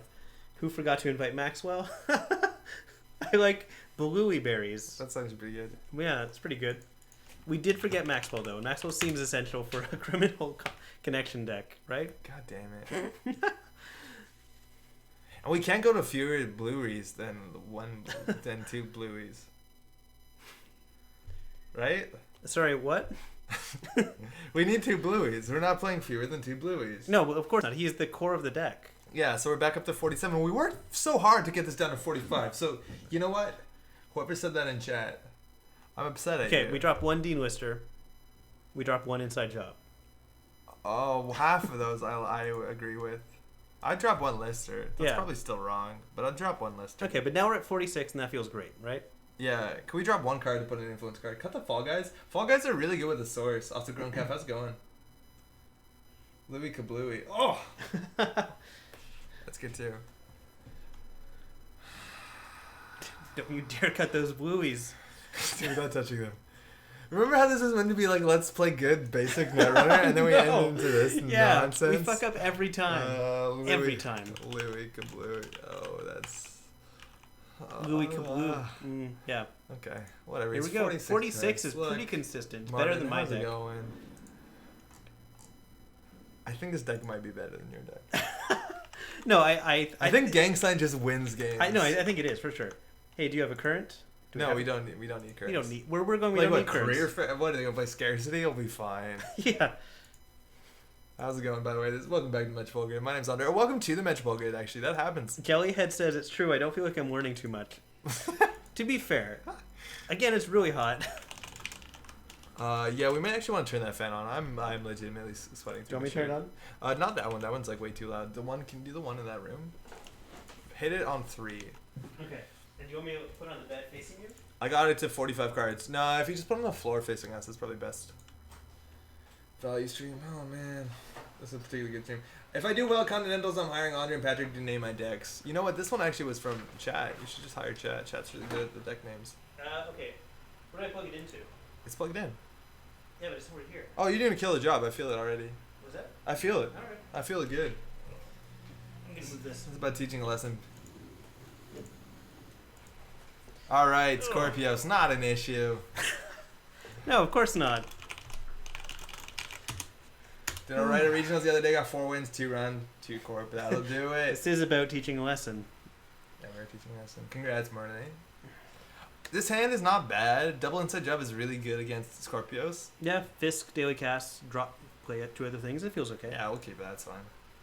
By the way, Yeah. pathetic attempt. Dispatch the Seekers. They will be over with before they know it. I like that. Who did the copywriting for this? Actually, Stimhack Slack. I think it was a lot of people together. Can Hunter Seeker, we steal all the gems on their turn. Can Hunter Seeker, we don't install programs. Also, they can't Hunter Seeker the off-campus apartment if we've got a fall guy. Mm-hmm. Are you drinking pee? Alright, there's no multi-access in this deck, so All right. I think we get our singles while we can. Can we bounce R&D into HQ? Yeah, and they have to shuffle it. I think we get our singles while we can. We don't need a Fisk this turn, then we can just like dump this. So. You don't want to Fisk this turn? No. Yeah. Oh, yeah, you get your access, is true. Hatchet Job. Oh, Interesting. shit. That is a scary card, because Fall Guy doesn't stop that. Oh, that's going to be real rough. Well, good thing we trashed it, huh? Yeah. Hey, maybe we win. Nothing to bounce. Maybe we just win here. It looks like they're on the package that we played on this channel before, which would be a Hatchet Job standard procedure.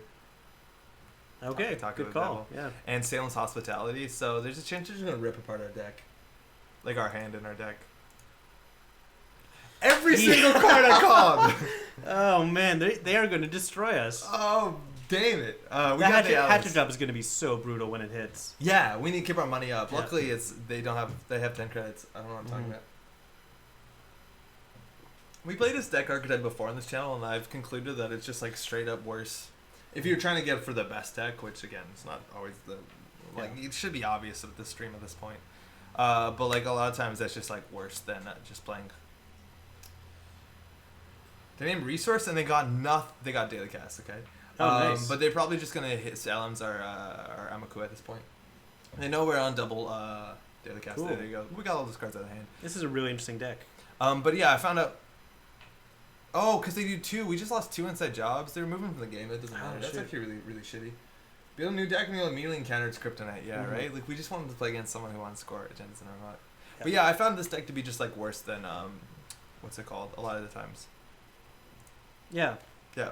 Yeah. No, I get it. Marcus Batty. All right. Bounce the Like, we're really good at this. Like, Yeah. we're really good at getting accesses and then make those accesses being good. Uh-huh. Okay, well, All right, that's another one of back. those. They Great. know what our hand is, so they're going to Yeah. probably Salem's for the Amakua, but luckily that's 2 credits and that they have 10. IPO? Okay. Cool. I really don't care to do Yeah, we- anything. That's 100 Secret. That's great. Okay. That's good. Cool, Nothing cool, 100 cool. Secret, we have nothing on the table, so Yeah. we played around that. Mm-hmm. Yep, we're doing I it. don't think we're doing poorly, and Fisk seems maybe wrong right now. The gang signs will have a lot of value considering they still have to score a fair bit of agendas, and we got 1 hostile out. Do the Fisks seem wrong because we kind of have R&D unlocked? No, now we have to Fisk just so we Yeah. put agendas in there. We have no legworks or anything. Mm-hmm. Wait, how did we not have legworks? What? Because we're not running. Mm-hmm. But this makes them draw too much ice, so I think we just slam for 3 here. Oh my god, we're so fucking good at this. Archer is an issue. Oh, that's gonna be rough. Actually, no, we barely any programs. Oh, that's the one card we knew. Yeah, Archer's gonna be fun. It's just hard to get to. Okay, so then we know they have an Archer and the Salems, and we are on game fucking point. We should have installed Louis. It's been the perfect turn to do it. No, next turn. Because they're gonna install everything. Like, they're just gonna trash 1 card. We Fisk into Louis Or next. 2. Okay, so they think we're not an inside job, which technically they're not wrong. How much does our money matter? Is there a weird translucent box? Oh yeah, there is. Hold on. You're right. You're totally right. Oh, what was that? Got it. Like a separate chat box? Also, Trade Clone, how's it going? It was, I had a timer on there actually before. Alright, what's our play? We can make them res or ice, which seems bad. So I think our game point is when we're on 5 agenda points, basically ignore everything. Yeah, and just we do can gang we can sign. start doing our stuff. Yeah, so like they're on the off foot. That being said, they will bounce this with Hatchet Chop. No, we try. Okay, well, not for a little while anyway. It's the corpse maximum hand size. If we Install play this, daily we go down to cast. 1, which seemed bad. We go down to 2. Oh right, and then a Louis. Yeah. We need to draw gang sign as fast as possible. Yep. How's it going? Time to drop the turtle. They have Hunter Seekers, so like they can feed us a 0 pointer with standoff if we lose the turtle. I think all we have to do is get gang sign, and I think they might actually have to hatchet job gang sign. Mm-hmm. But actually, hatchet job I think is only non-virtuals. And Yeah, install so, non-virtual. Yeah, so gang sign safe. Their hand size is only 4, so if we get the gang sign, we can Fisk into this. We definitely still are capable of winning this. Fuck. Okay. So we need to draw the gang sign. Oh, we can trash that if we want to? Oh, that's a choice. Not like drug dealer. That's actually a lot better. Mm-hmm. I will pay 1. Yeah, keep them around. It's fun for now. So we could install the source on there. That's not like an agenda that, like, it's not. Yeah, a that's not problem. going to bother them. Putting This- Trimef on there, now that we know they have Hatchet Job, is super scary, right?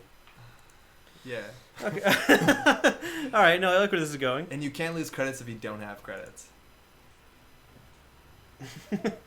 Yeah, you got it. Oh, actually, this is not a lose a credit. It's a pay a credit.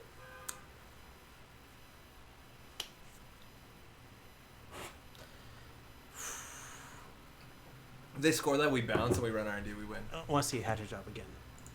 So, Trace 5? Is that Trace Yeah. 5? It's Trace 5 on a double, too. All right, well, they have 17 credits. They should leave that agenda there as well. No, we don't have to buy Louis. We have to take our daily cast monies first. Like, we'll be fine. Mm-hmm. So the question is whether they score that. I don't think they score it. Like, this Not yet. seems That like would- a pretty defended server. Mm-hmm. Yeah, we can get the cash before. Yeah. Since all those triggers happen at the start of the turn, we can choose what order they happen All right, let's keep drawing. in. Yeah. Can't play that. Nope. Oh, Draw again. that's a good card. Yeah. That's a perfect card. that's the one card that punishes them for doing the thing with it. Fine. And Dr. Lovegood will blank Louis, so we don't have to. We know This is a good deck. Yeah, we did it right. All right, so hopefully they top deck the agenda. They drew a card. Seems like a mistake. So we're gonna do Leela to Patel 100% first, because otherwise we bounce ice. Oh, No. I did the wrong. Yeah, sorry, I goofed. Okay. I meant to do the other thing. Sorry, I meant to say gang first. Can you bounce the R&D ice? Yeah, the remote ice doesn't matter that much. They can reinstall it. All right, so they're on 3 points. They still need to score 2 agendas. Audacity is gonna be an issue. Mm-hmm. HQI down next seems right, and we need to draw to our next Fisk. Yep. Hold on. We can't play that, obviously, because they scored an agenda. Hmm. But, like, we don't plan on running, so this seems good. Oh, double. I don't feel this match is a fair representation. It's not. It's No, definitely not. No, 100% for sure. it's not. Oh, we also have a click for 2 button. That's a nice card. Hmm. That's a nice card. Ooh, that's gonna hurt us so badly. Can't So I'm wait. going to click for 2, play gamble, draw, and we could install this.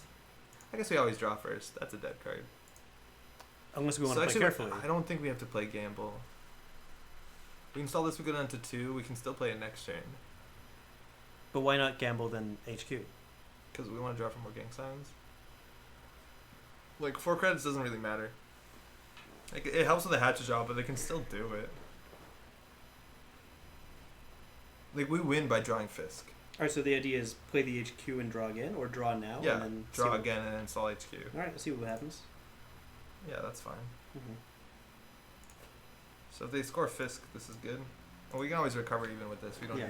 need it. We probably won't even play the gamble if things go our way. Because, beans! Mm-hmm. Then they audacity out the last one. I bet you wish you were Scrubber. No, Scrubber would have been terrible. Well, Uh-huh. This is fine. I do wish we had Scrubber. We can also blank this and trash it. Okay, so we didn't draw That's true. Fisk, which would have been the best draw. But we're going to find into it. There's no way we get into this remote Mm-hmm. unless we get a Dean Lister. Okay. And then Can we have, piece in our time first? No, then we can't run. Oh, of course. Hmm. That's not a Dean Lister. Hmm. I think we want to get the turtle down. Nope. That card gives us like a fair bit of money. Yeah. It's giving us 4 now. Hopefully they draw an agenda. We're going to see 2 cards. We could have drawn a bit better here. It's increasing their hand size. What is?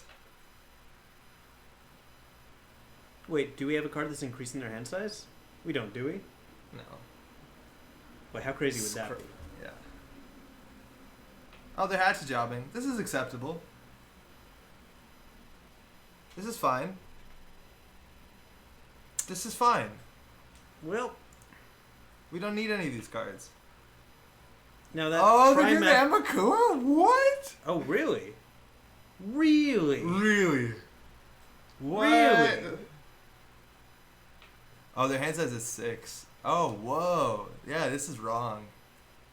I think they've been respecting it though. So they can Salam's it from hand, and we know they have it. They know we have a Salam, so they're just gonna spend their whole turn removing one of 2 Amakuas. Like that. Wow, seems that really seems bad. okay. Like, yeah. Hey, don't you want to get the GS counter? Oh, what's the GS counter? Gold, silver? Gang sign? Oh, gang sign, yeah. Yeah, it's a bug. Hmm. There's a bug going on. Could you flip your hand size down to 4? Oh yeah, it just this should be 4. It looks like Louis Guillermo is not implemented properly, and nobody noticed till Because today. nobody's Because played like it. no one touches this card. Yeah. All right, so 3 cards in hand. A Fisk would be great. We can't play it obviously this turn. This I usually think draws a card, but it doesn't. I can't believe they didn't bounce all this nonsense. We would have taken 3 net damage. Yeah, that would have been crazy. They don't want us to put a counter. A counter doesn't matter that much. I think they're just playing around Dean Lister and they're just like doing the Scorps thing. Like that's what Scorpio does. Also, it's totally worth knowing that if public agenda is not considered D-Res, you can't bounce it with Leela's ability. So these actually are pretty defended. Now, we actually don't care about Archer. We could consider face checking this remote to make them spend money, but like they pay 3 credits for a Hortum. Yeah. It's not particularly good. Or it's a surveyor and we end up with 2 tags. That's fine.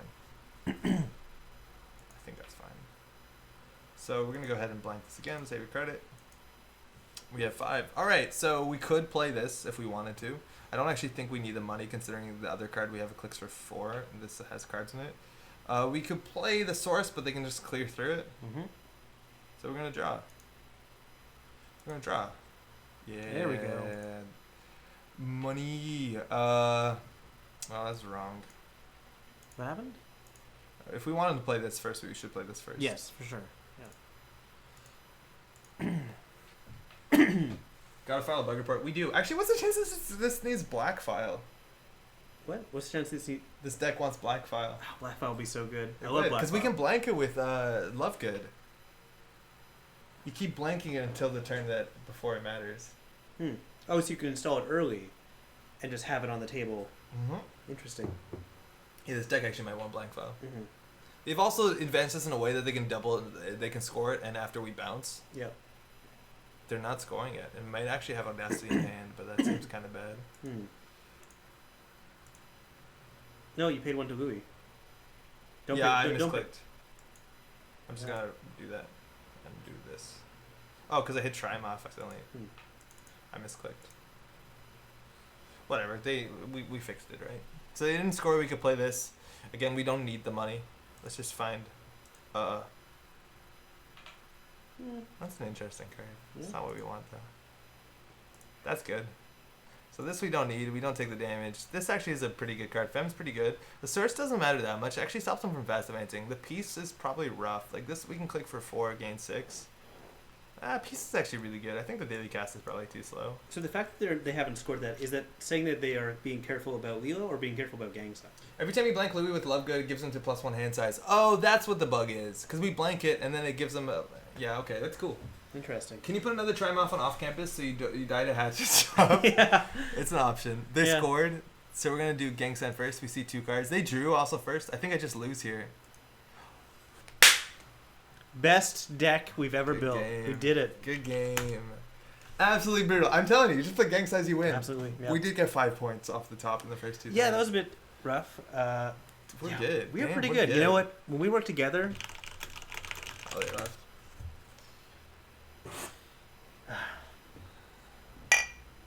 That's actually bad luck. Can you fill out with something? Yeah. Is this also P? This was your deck, by the way. Yeah, I'm not surprised, Piox. From my testing, I figured out it's not as good as like just all the other standard ones, but it's wild. I'm surprised that you didn't like hatchet up the off campus. We would have been in a really bad spot. I want to try Gang Sign Kumalos, but it hasn't been able to make it good yet. Gang Sign Kumalo. Oh, to access things off turn and track them from hand? Yes, because it's once per turn. That's cool. It also lets you, when you access, get like counters with Yusuf. I think Yusuf's on successful run, actually, not access. Yeah, Yusuf's on successful run. That is an interesting idea, though. I like that. Yeah. How are you doing on time? I can do one more game. If you're just tuning into Mesh, welcome. My name's Andre. I'm Patrick. How's it going? We got some news actually today to talk about. Let's do that before you leave, hopefully. Oh, yeah, let's do news. There's a lot of news this week. Might not have time for one more game, but we'll... Oh, we are doing a game now. Sync. That's a good hand! Yeah. We control the network, we control a computer. They control a computer. Did you understand that after I said it the second time? It's terrible luck to toast with non-alcohol beverage. Yeah, it's also terrible luck to toast with water, I've been told, but... Oh, really? I don't believe that one. They kept 2. Hey, thanks, you too. So this one is one that you need to... There's like... There's some really hard counters here. Fly on the wall is really scary. Credit. What's it called is really scary. What? You know the one. Fly on the wall is terrifying. That we Yeah. definitely want to keep a fall guy around. But also, reverse the counts is scary. Hard hitting uses a 12 credit to remove, so it looks like we're not gonna be running for a while. We just draw. We need to set up because we're gonna win in the late game. They're probably playing 3 Beal, 3 Fly on the Wall, 3 Food. It's a 40 card deck. Still want to play against Gang Sign with Wanza City Grid? Oh my god. Sure, probably. That's gross. The Saraswati mnemonics I played against at the regionals was on Wanza. That was pretty fun. Wanza seems good. Oh, we have it. We have a combo. So we can do install. We do this first so we can draw. I don't think we get anything else, but their hand size is... Like, what do they do with their hand now? Mm-hmm. This seems good. We did a good one here. This card, MVP. It's Yeah. actually good. Does anyone know any good stealth breakers? Switchblade's really good right now. Refractor? Fracture's great. Houdini's great, and there's no good barrier breaker. Dagger's also not bad either. What was the barrier breaker then? Was that Coldstone? Blackstone. Blackstone. Ice cream. I fucking think about ice cream all the goddamn time. Yeah, right? Blueberries. Raspberry Sorbet, my favorite Prince song. Uh, KeyForge. Take clicks. Alright, KeyForge, right? Someone wants to talk about KeyForge. Yeah, Philip, what's up? So are you talking about the new FFG game? No, not yet. We'll talk about the new segment. This could be literally anything. We could inside job it. Ooh, that'd be fun. Yeah, let's inside job it. We probably should have drawn first. They should res this ice. I'm hoping it's either a Raven or a Toll Booth, which is a bad res. I'm assuming this is actually just like a Rashida. Oh, Nice. damn, we're good. Bounce over HQ, I guess. Don't have Siphon in this deck. We've run, so we actually probably should just continue running. Because they probably have 2 agendas in here, but they're doing single ice Beal. Turnpike. Okay, well, we need to get some money. That'll be this money later. gains 2, which is not great. Draw again. Yeah. They could have hard hitting news us, and then we have to spend 12 credits clearing it. Well, we can do it, so Yeah. could be worse. Paperclip is good. Yeah, a lot of people are playing Paperclip. Divey is also pretty good because it breaks all subroutines, so it's good against barriers with a lot of subs. Was Divey the stealth AI? Yeah. Yeah. It's hungry on stealth credits, but Hmm. even C-Source closed accounts might be an issue. Okay. They can have that we can one, that's inside fine. job that one too. Funny Louis is actually not doing anything because they have 3 cards in hand. Did you spend money on Louis? I fucked it up. Okay. New FFG game? Antline, how's it going? Yeah, they announced it at the in-flight report yesterday. We'll talk about it in a bit. It's not an LCG. It's like a really weird model. So this is actually really cool because this could be a Beal. I want to play it. Ooh, that's also really good. Nice. Oh, that's really good too. No. This one kills us eventually. Now, Hatchet Job is in faction. No one plays that, right? I wish Silencer hadn't rotated. Yeah, all of those rotated. Yeah, that's too unfortunately. bad. They're playing a Rashida, which draws them 4 cards this turn into a Louis Guilherme gang sign deck. I'm okay with that. I'm totally fine with that. Yeah. They do have the credit lead, but we can click for 2 a turn. I'm interested about honestly what are the odds of design being as fun as ANR? Super low. Yeah, they should be reminded of that. They are doing the hand size thing. Yeah, I don't think we're gonna fix it because we have to fix it every turn. So we're just gonna like make sure that they don't have it. All right, so this gains us 5, which is good. But like I don't know how they fast advance agendas out. We want to get the turtle down. Yeah. I think we just keep going. The enlister we don't really want to show that we have. I think we just install this and then gain 2. Then we could throw out redundancy. Yeah. I think we don't need another one of those.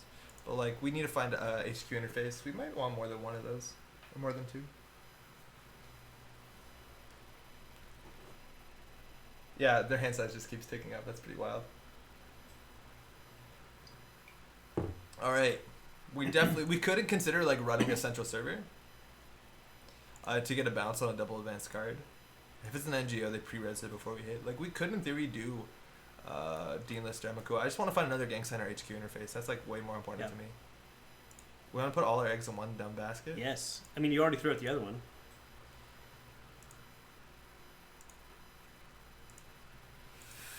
Yep. If that's a fly on the wall, they can still double trash, and they can get through. Yep. I think they're figuring out the source. I think they just discovered the source that turn. That's definitely a food. It could actually be Big Beal. It could be Big Beal. Oh, Big Beal ignores the source, right? Yeah. Basically, yeah. We could blank it. So like if we want to run, we could. Like we could just run it. We could play calling in all favors and run it. We also could calling all favors inside job it. I think we definitely have to run it, right? Yeah. Right? Yeah, for sure. I think we run it. Oh, sorry. Oh, it's false flag. Your hand size should be 4. Louis is bugged. Thank you. Louis is bugged with Love Good. So it keeps incrementing it whenever it unblanks. Thanks. Thank you. It's totally false flag. That would be super fucking wild. Yeah. So we could just inside job it. The thing is we don't have enough cards in hand. Like we want to draw before we do that. They're going to spend money on ice, which makes it harder for them to hit us. And they have to res both of their ice. So draw inside job? I think we do draw. This will put it at 5 strength, which gets through. Toll Booth. It doesn't get through Archangel. We have to worry about Archangel. So run archives, then run there. I think I'd rather just draw actually, but that's not a bad thing either. Okay. And we can recover with this. Actually, this is a better recovery card. We have to play 3 when we access this too. I want to see one with Beal with 13 advancements. I've seen it happen. We inside job that. They paid 8. That feels good. Feels really good. That's a Raven though. Well, we have 1 click to remove the tag, unless of course we bump up against TGTB or false flag. Yeah, but the question is whether or not we list it. To break it for 1. Yeah, I think we list it to break it for 1. This is kind of rough. We have too few credits here. I think actually we should just end the run. If they score food, doesn't matter. Actually,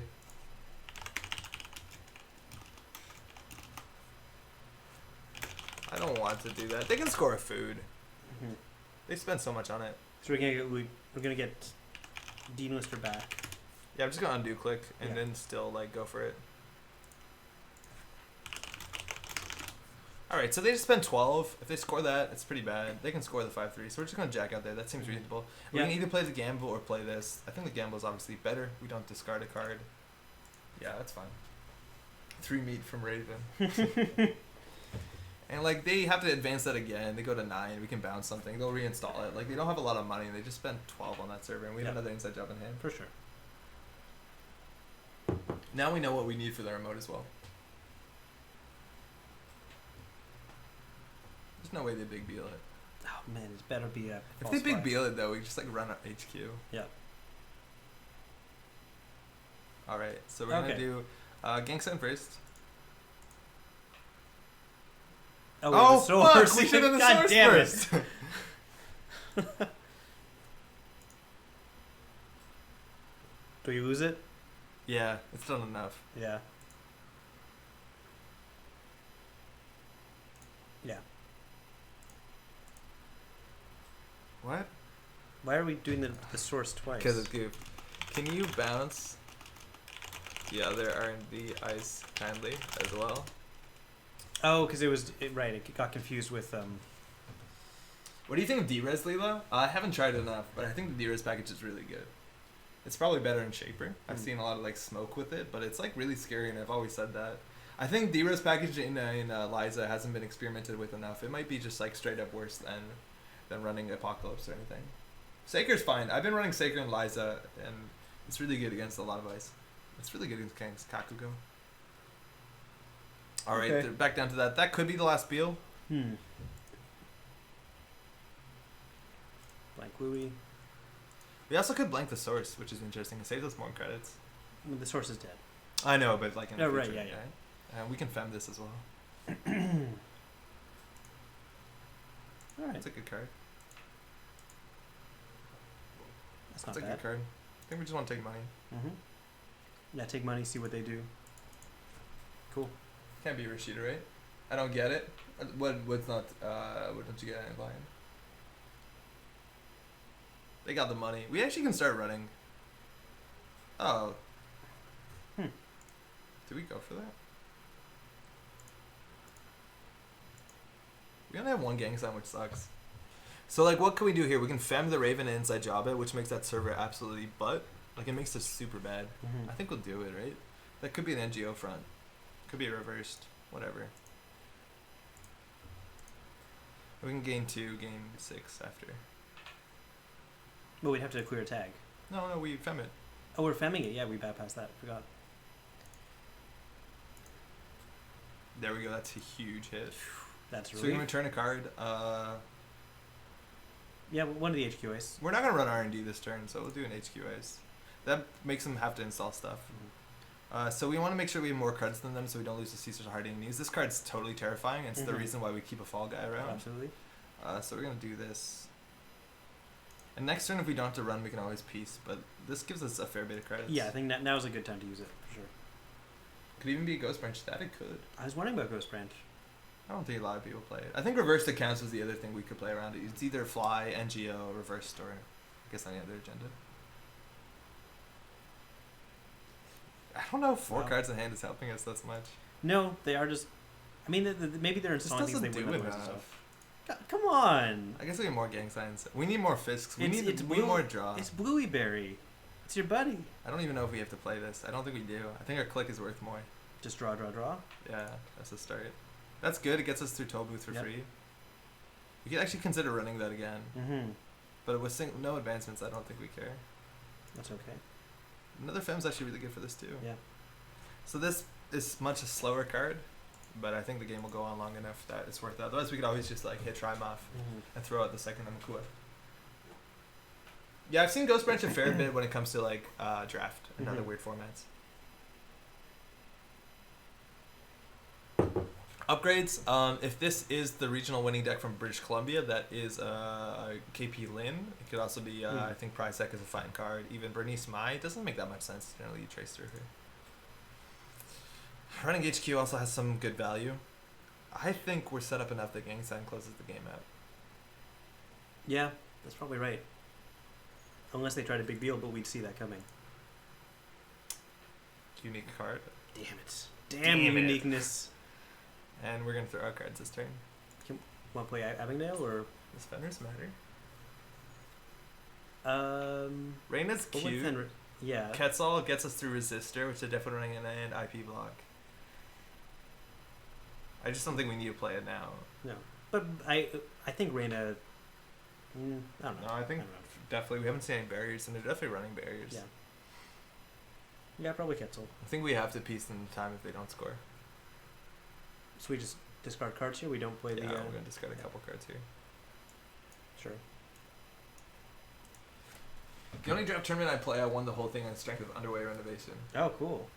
Oh, Abingdale encounters after bypass, excuse me. Underway is also really powerful when it's only like a 30-card deck. Whoa, they just drew 3 with Lily Lockwell. Whoa! Alright, Their hand size is massive. Or like the amount of cards in hand. It says they have 8 hand size. What's going on? Oh, he's... well, the player is moving it back down. Yeah.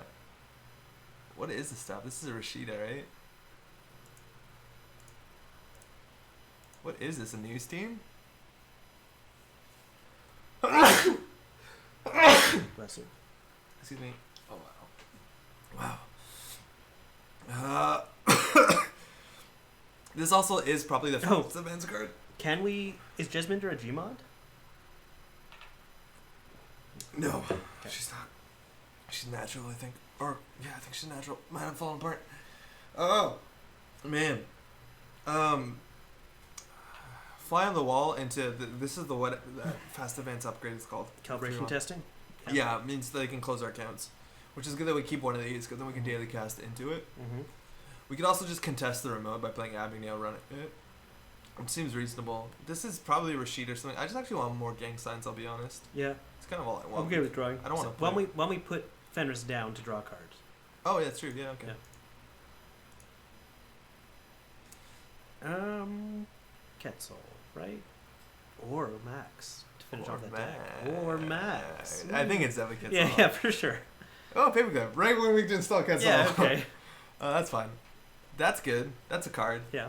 So we can draw once more and install that, so that's good too. Okay, if they do close their accounts, we bounce back. Exchange of information is like not bad because they haven't scored anything big.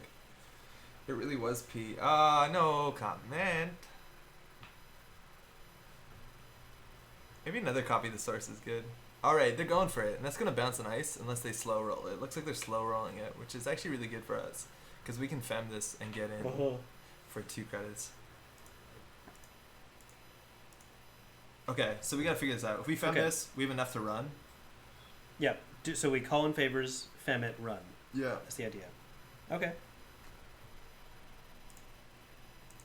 We made their server look kind of dumb. 4 credits is enough. Yeah, we want as much money as we can. And we want 1 click to remove a tag. Yeah. Wait, you're breaking Subroutine? Yeah, there's no bypass window, so it's like just the same idea. What is this? Global food? Oh, right, that's a game we win. Hey, good game. This amazing deck we built is 2 for 2. It's kind of really hard for them to do anything. Yeah. Like, admittedly, if they trash this, they probably win the game. Yes. But our numbers are like comparable to theirs. 72 credits game. It's like a Bud Light. Oh, hey, burn. American beer burn. Oh, you want to do news? Yeah, let's do news. Let's talk about news. We should have seen what this was, actually. I didn't check. Yeah, we'll do the news section. 1 second. If you're just tuning in, by the way. It's much good. How's it going? I'm Patrick. Maybe later everybody would have been a good counter to Leah. It's cool. I'd have to trash it for sure. Yeah, Lady Liberty doesn't score agendas. It adds them to score area, so Leela wouldn't fire, Gangsai wouldn't fire. That's really actually interesting. pretty cool. Okay, so news. I actually wrote down some stuff that we have to go through in order. Nice. Okay, 1 second. How was your week? My week was great. Had a good week. Work was fun. Good. Work was good. Yeah. Yeah, a lot of these decks. Sorry. Wow. Sorry. I was about to say I made some raspberry sorbet that turned out really nicely. It was nice. Yeah. The recipe said to strain out the seeds, but I didn't. I said no. I can't believe you had the gall to be like, fuck it. I couldn't be bothered. No, the seed. They add like authenticity. It feels more homemade, more rustic, more artisanal. There's a chance they could kill us with econ to hard hitting news, but we were running with enough money. And then we can clear the tags, right? We pop this for 2, we install this, clear 3. Yeah. Okay, a lot of stuff happened this week to run through, so we're going to run through it quickly before Pat heads out. Excuse me. Firstly, this week or actually, I guess last weekend we hit the Montreal Regionals. You can watch this. We filmed it. We live streamed it actually, and I'm gonna try and fix this because we were on a Wi-Fi connection there, and I didn't have a lot of control over it. So it divided the regionals into like 10 videos, which kind of sucks. A lot of them are like pretty bad. They're just like countdown timers for 6 minutes and 45 seconds, which is rough. That being said, like I'm actually really happy with how these turned out. The beginning games is just me narrating, trying to get commentating, get a hold of it. That's that guy, right? The overlays were very cool. This is the first time I worked with anything like this. They were actually from Dodgepong, who has his overlay system online on GitHub, and also from VTTV Live. They helped us out. But it was cool. There's like card art. I think we're just going to go to the wide shot so you can see a bit better. Oh, that open. So you can check it out if you want. This might be like something that you say about everything, but this is totally not, like, I'm not just saying this. The games are actually really good. Yeah.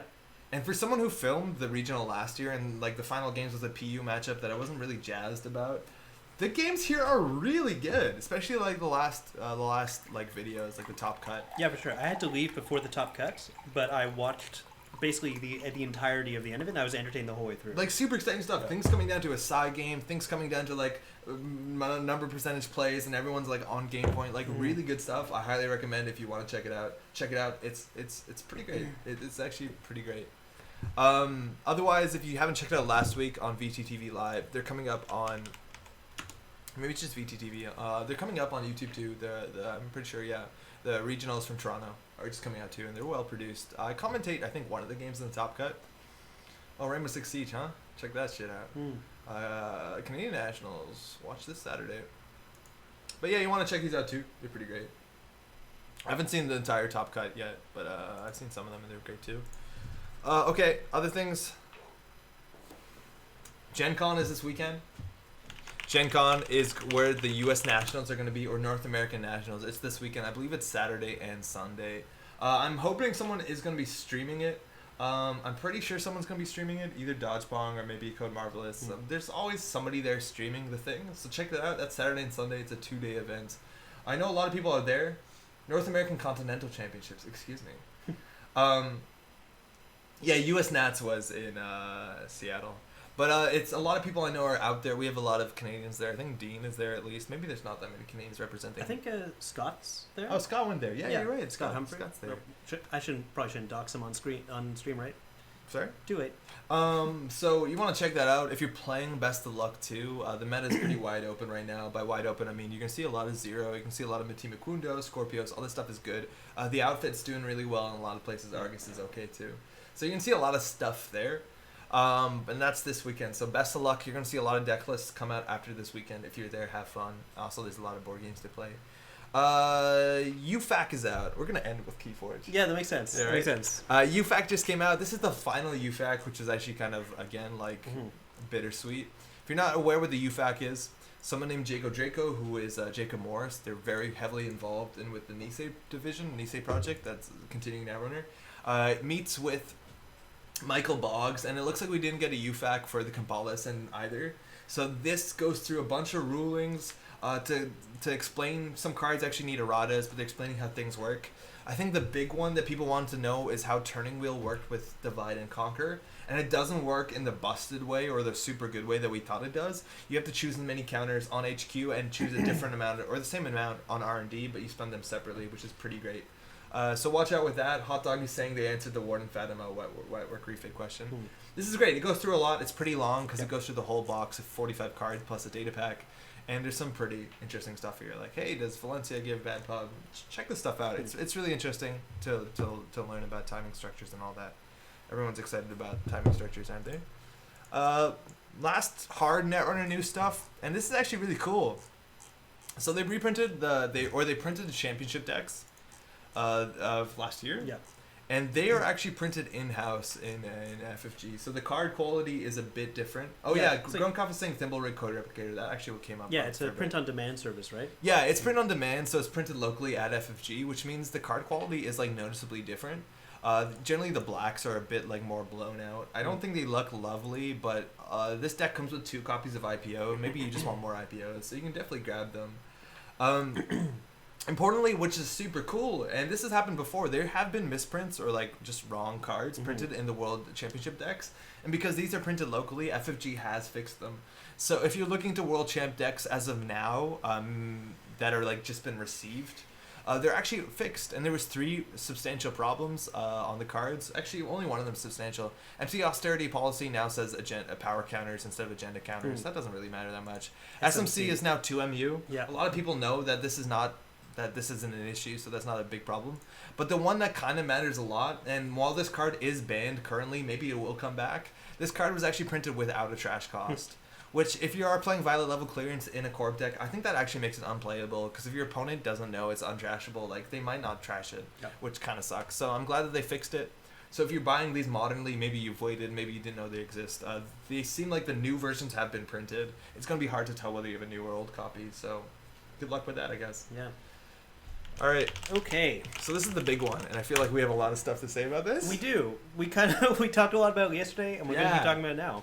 So this is a new game that Fantasy Flight Games announced yesterday at the In-Flight Report. We have a Montreal Slack group, and one of our dudes who you might know from the channel, Benoit Gascon, North American National Champion 2014, won Gen Con a couple of years ago now. He's down there, and FFG does something called an In-Flight Report, where they basically get together and they talk about all the like cool stuff that they're doing this year. It's like E3. It's like a press conference, right? And Benoit was there, and they talked about a bunch of cool stuff. I'm not going to go into it too much, but like there's new Arkham stuff coming out. There's new Game of Thrones. There's new Destiny, right? Yeah. Like all the stuff that you expect. And this was like the big new thing that they talked about. And why this might be worth talking about to some extent is, firstly, it's a card game, and secondly, it's made by Richard Garfield, who is the person that made original Netrunner. Richard Garfield, obviously, you might know as the person who also invented a card game called Magic the Gathering. Yeah. So, it's wild. It's really weird. At the presentation, they gave everybody 2 boxes, and I don't even know where to start here. You can watch a video. I think this video is a bit embarrassing. It's over the top. It's cringy. Yeah. And I don't like using that word. It's wild. It's like you can kind of always tell what somebody's demographic is they're looking for by the marketing material. And this one seems like a bit younger, which there's nothing wrong with that. But like, watch the video and decide yourself. But the big thing about KeyForge, which is wild, is that KeyForge is a deck game, but it's not a deck building game. Right. Yeah. It's Yeah. How do you want to talk about the distribution model here? So KeyForge has 7 different factions, which are these symbols here. That's 7, right? And the idea, the trailer looks like 2 brothers. It does. That's exactly what I said. Like we watched this, and like at any point they could cut away, and it would be Rick and Morty watching on the couch. He actually said that. And I was like, this totally, you couldn't tell. But so how this game works? It's doing actually something that's like pretty, I think groundbreaking. It's wildly different, and the idea is that Excuse me. The first thing about the conversation about this game is that you have to understand is that I don't know enough about it because I haven't seen gameplay. I know Team Covenant put out a Facebook video about it. The rule book is online, so you can learn how the game works. From I understand, a lot of times you play creatures that have an attack value and a defense value, and then you can attack creatures and they eventually die.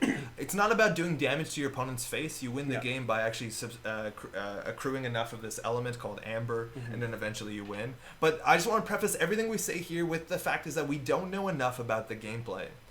And while it seems weird to talk about a card game that we don't know how it works about, I don't think it's totally out of line, because if you read the marketing material of this whole thing and everything they did at the FFG report, they barely talk about how the game plays. Right. The interesting thing is how this game is being distributed. Yes, and how you collect this number comes up a hell of a lot for some reason. Yeah. So when you buy this game, there's a starter pack which comes with 2 constructed decks and then 2 of these things called the deck boxes. Billion, trillion, quadrillion. It's really quintillion. big. It's a really big number. It's I don't know what 104 septillion? Maybe? I think so. I think they said if you gave every person on the planet an equal amount of decks, they would still have over 1 billion decks each. Well, yeah, that's what the math If comes you down divide to. this by 7 billion, you would still have at least a billion. Chad, by the way, I'm very interested to hear what you think, but we'll catch up on that because we're... okay, so we haven't actually said... We haven't said anything. No, we have not actually said. Just say the thing, and then we can talk about this. When you buy a deck is either 27 or 37 cards. It's 37 cards that you get. And the deck pool right now, the card pool of this thing is like... so far, it seems to be around 400 cards. And each deck you get will randomly be consisted of 3 of these classes. That's right. And then a certain amount of those cards to make 37. Well, so to be clear, each deck is made of 3 of those factions, and then 12 cards of each of those factions randomly selected from that faction's pool, plus sometimes not. Okay, plus sometimes something else. Yeah, exactly. And then 1 card is like your identity. And that's the thing, is that this is not a deck building game.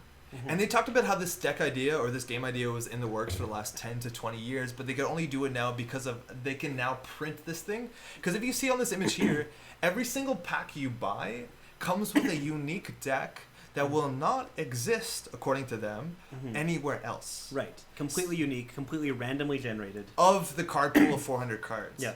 So the thing that you buy and the thing that your friend buys will be different, and they'll have a different selection of the cards in it put together to make a deck. And you might think, well, why can't I just shuffle the cards around and take the cards from my friend's deck and add to my deck? It's because the backs of the cards actually designate, and nobody in the world, and this is a big selling point, will have either the same deck or the same card back as you do. Because you notice here, this card back here, actually this is probably the bad example because I think this is one of the starter decks. This is one of the starter decks. But basically it'll have some like randomly robot generated name here. It'd be like Argus Janthon the Third or whatever. Yeah. And then you'll see your 3 logo icons here. Yeah. And then the color of this thing maybe. The image is also procedurally generated as well. Cool. Yeah. So the idea is all the backs of your cards are going to be unique to those 37 cards you bought. Right. And you're basically buying a deck. And this game currently to date supports no constructed play besides grab a pack and play it. So we have a card game that plays on the table. It looks like the games take around 20 minutes and not very long, but it's not deck building. They say it's not a CCG because there's no value. These cards have literally no value because you can't construct the deck. The deck has value as an object on its own, but the cards don't. And there's no deck construction. Yeah. And there's no trading. It's a deck collecting game. It's a deck game. Yeah. And this seems to be their big pivot. Like, it's hard to sell a CCG. A lot of people are negative about the idea of CCG. Yeah. CCG may be like an antiquated model. There's not a lot of successful CCGs right now, I don't think. Destiny, Magic, Yu-Gi-Oh, Yu-Gi-Oh and Pokemon are still doing okay. I think there's a bunch of Japanese ones that are really profitable. But, that's where we are here. It's a game, and again, we're not talking much about the gameplay because we honestly don't know much about it. But the idea is that every box you buy, you don't know what's going to be in it, but you're buying a deck that you have no control over what's in it, or you can't change it. Yeah. And Ashes isn't a CCG. No, Ashes isn't a CCG. Yeah. How I feel about this? Well, okay. If I may. Yeah, go ahead. The most interesting thing about this game is that they're taking choice away from the consumer of the game, right? The most interesting thing about it is that you can't deck build, and it's built in. The card backs make it so you can't deck build unless you have opaque. Which makes it very interesting for a casual audience. Yeah, very interesting for casual, for sure. And I think it could be really fun to just buy a completely random deck and play with that, learn it over the course of a tournament maybe. Because that's actually a big thing about the format. It seems like the big competitive play thing that they're supporting is some sort of league format. Yeah. It's kind of like what you'd play Magic, Friday Night Magic, if you're familiar with that, or like a sealed format or a draft format. Is that you go to a store, buy a product, and use that product for that event, for that 6-week league, and that's that. Yeah. Right? Because it's wildly different, and they need to do that. Like, they need to have some sort of more interactive format like that. Otherwise, at the end of the day, you can buy a deck. The deck can be both very good, above curve in terms of you got lucky with that deck, and you just play it forever, and you never buy anything else, which is kind of wild. And because there's an app that is associated with the game, there will be some like online ways that they will. There's like an ELO system. There's like an MMR system, and that's also worth saying because there's a problem here. Some decks are going to be better than others.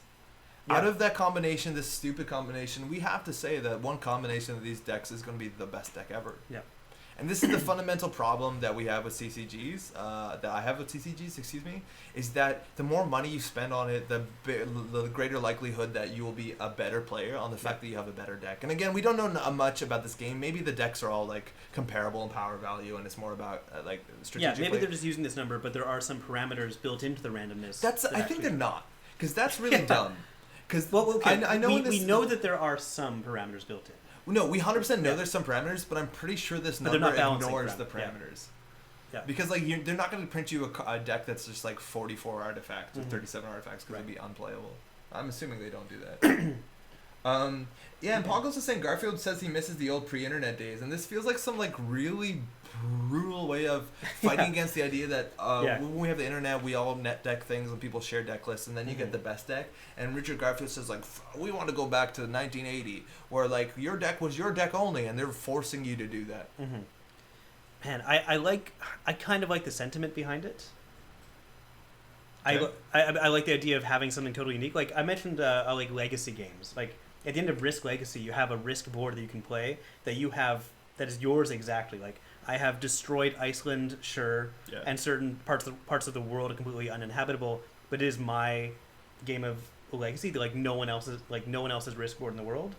But I also that's more earned like an art object, right. I earned that. Yeah, and then like this is I don't know. It doesn't feel the same at all.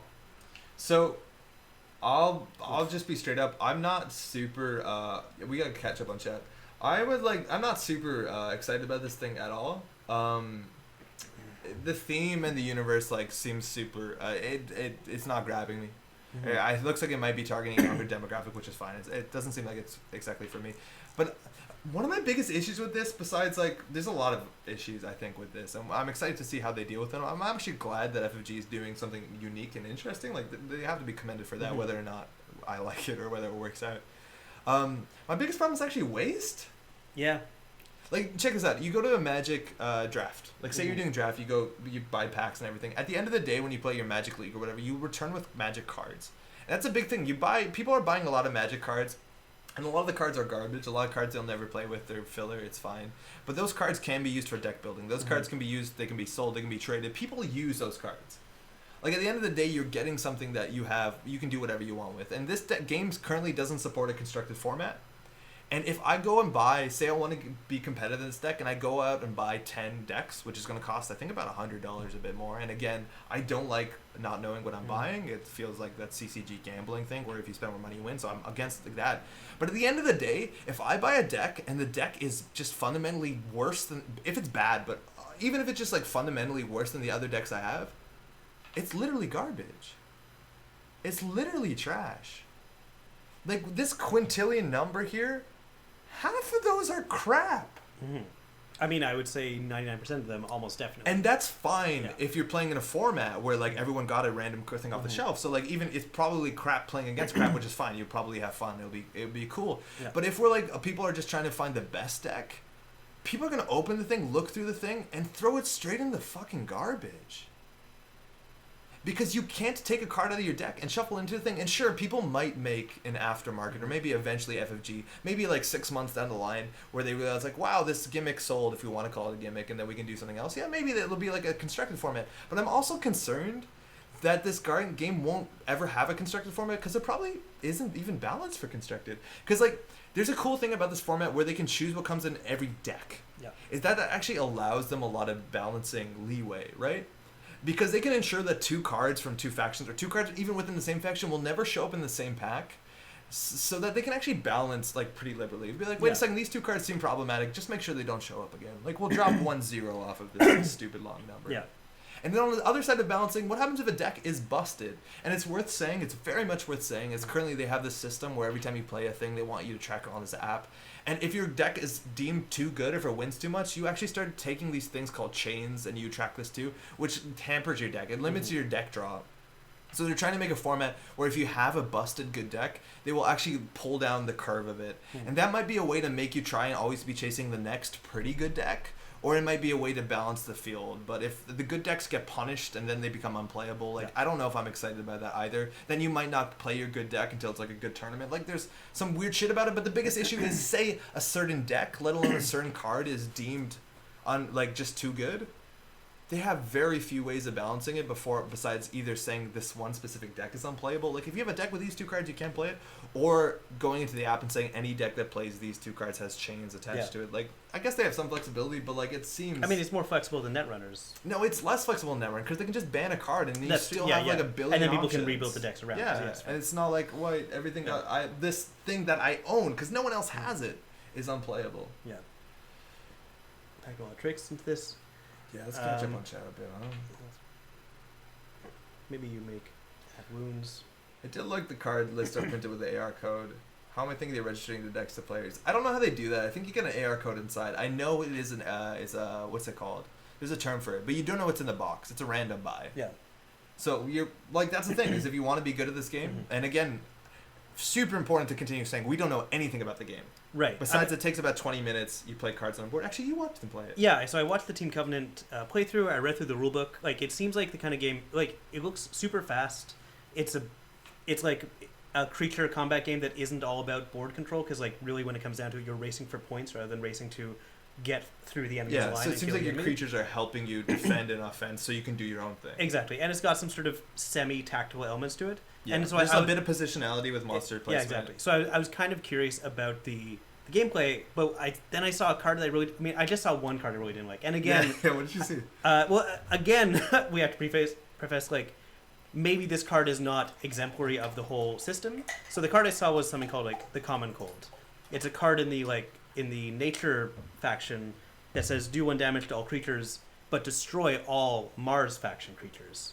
So it's like a board... That's important. The card specifically says when you play this, destroy all Mars faction. Yeah, cards. so it's like a silver bullet against the Mars faction, basically. So if your opponent playing a deck that has the Mars faction in it, you have the anti-Mars faction card. Yeah.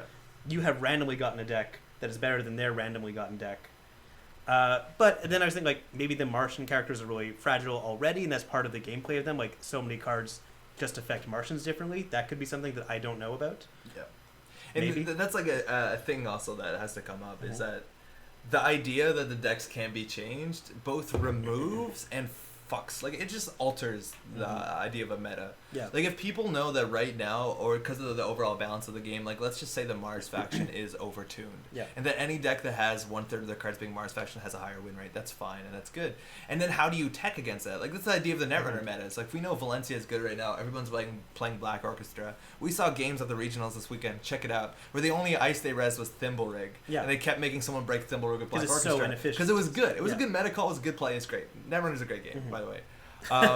Yeah, you should try it. But the idea is, if we know that there's certain cards that fight against a Mars meta that's really prevalent, and whether or not a meta exists, the only way to fight that meta is to buy enough packs until you have a deck that's good against a Mars meta. Go fuck yourself. Yeah. Oh shit, I'm not excited about that. Anyways, that got a bit negative too fast. Yeah, we got real sad. Yeah, we got a bit sad. And also, it's important to point out that they did kill Netrunner for this, right? 100%. Absolutely. Yeah, they're like, absolutely. we That's only do totally one, so let's kill Yeah, Netrunner. for sure, yeah. Richard Garfield is like, come on, guys. He only has room for one at name, FFG at any given time, and box. like, it's too bad that happened to be it. So just hate this thing, right? Yeah, absolutely. It's actually I'm gonna buy a box, obviously. But just the one, just the starter set, because the starter set does come with 2. I hope it's obviously joking. I really do. Yeah. Anyways, this is a thing. It's interesting. They're doing something different. I want to see how it plays out. I'm not really excited about this, but I'll definitely try it if someone puts it in front of me. Read into it, watch the gameplay, make your own decision for sure. Let me know what you think. I'm interested. This whole like you own the deck thing is fine. Can a game not be competitive? You can. You look like a nail, but that's also kind of a thing that I see a problem with this game. Like it's really cool for casual play. Like the idea that I can go to a place, I don't have to bring anything with me. Largely, actually, the starter set comes with some tokens you might need. I don't know. Yeah, but you can borrow. Yeah, you can just like use paper. It doesn't really matter. Like the starter set comes with exactly enough for 2 players. Yeah. So. But you can show up somewhere, just take a thing off the shelf, $10 MSRP American, and you can play a game. But at the end of the day, say like it's a kitchen table meta, it's me against Pat, and Pat has a deck that's just better than mine. Yeah. Ideally, this whole chains thing will balance it out to some point, but like there's a chance you might just not have fun. That's right, but like then would I have to beat you with my anti-Mars deck 3 times before the chains start to catch up? Matter in the I don't know. We haven't played the game, obviously. We can't talk about it, but like. Very abstractly, if you don't care about garbage produced, and this might be fine for you. It seems casual, it seems fast. Hopefully the game is good. I've heard a lot of positive things about the game itself. Like people who played it said, like, yeah, it's good, it's fine. Yeah, it looks really fast, which is to its credit. Yeah. Like that'll help it compete with games like Hearthstone. Heinz, by the way, is this a rerun? No, it's not a rerun. How's it going? We're live. This is so typical for the designer. Some cards too good. How do we fix it? How about printing something that works against it with the above curve and nothing else? Yeah, maybe. $10 USD is about 85 Canadian, 245 Australian. Yeah. But if you go to Europe, like it might be cheaper to fly to Europe, convert everything to euros. I think so. Yeah, that's how it works. Brexit, right? I was about to say someone mentioned like the Plaid Hat games. They mentioned Ashes, like Ashes and the predecessor Summoner Wars. Like those are games where you buy a box and it has pre-constructed decks in it. That and like you can draft too. They have a draft you can draft for that, but like you can play with these pre-constructed decks right out of the box, but also you then get to deck build with them. Like it does this, but it doesn't restrict the decks you play. Sure. It's I don't know. There's just I'm just so turned off by this model, even though I think like real true ownership of a deck is cool in a way. Abstractly, it's cool in a way, but that's the thing is like if I ever want to feel true ownership of something. Like, let's say the Netrunner deck, it's because I'm going to build a really cool fucking Netrunner deck. Yeah. And you're going to get your Timmy Wong, click for credit, like, sync deck with a big brother in it. And Timmy Wong is going to feel ownership over a deck because he actually did something. As opposed to, do you want to feel ownership about a product? Purchase it. Yeah. Like, that, I don't understand that at all. You want to feel ownership about something by just purchasing it instead of, like, making it be the brainchild of, like, hours of testing and interesting thinking and... Like, come on. Yeah, if I could bring it back to what we were talking about earlier tonight. See, I made a bad Leela deck, and I have ownership of it, and I feel bad about it. But we have a cool Leela deck now that we have ownership. Now we have a Chat cool... does too. But here it would be neutral. I could have ownership and like, oh, I don't feel bad, I don't feel good. Yeah. It's fine. I guess a format like this would be more interesting digitally, but then the cost comes up, and I don't want to play the ownership. I feel ownership in MTG deck because I build... Exactly. If you build a thing, I feel like I have ownership. This is just like... I paid for this, huh? Yeah. And you're going to pay for trash more than half the time, which is fine if you're playing trash against trash, but if you're just getting stomped by quality of deck, I don't know. Once y'all decide to have loonies and toonies, give them all real money. Yo, it's good money. Toonies are great. Toonies are really good. Yeah. Anywho, I'm gonna take off. Yeah, I probably sounded a bit more negative about that than I probably should have. There's things about this basically. I'm not excited about this at all. I want to play the game. I want to try it. Yeah, I'm curious. Like, and some of our fellow Netrunner players are curious about trying it out. Yeah, so sure. Like people will definitely be playing this, and it needs a community to succeed. Because otherwise, I don't understand how their model is going to work. So I expect them to push the competitive play a lot more than they did in Netrunner. Yeah. Because like they need you to keep buying packs and coming to events. Otherwise, you'll buy one pack you like, and that might be it. Cool. I'm gonna show Pat out. Thanks so much for dropping by. Hey, no problem. I had a good time. Thanks for improving my decks. Yeah, we made a wildly different deck. I don't even know if we made a new deck. We lost the plot a bit. Yeah. All right, I'm gonna be right back. I'm gonna show Pat the door. Thanks again, man. Yeah. Bye, everybody. It's good to see you. Bye. We don't have you on the regional play. No, we don't. No, that's fine. Okay. No, I never got to sit down at the top table. That's fine. That's all right. We'll be right back. I'm just gonna show Pat to the door. Take some bagels, by the way, huh? Yeah. We'll be right back.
Yeah, that's right. I got the good chair back.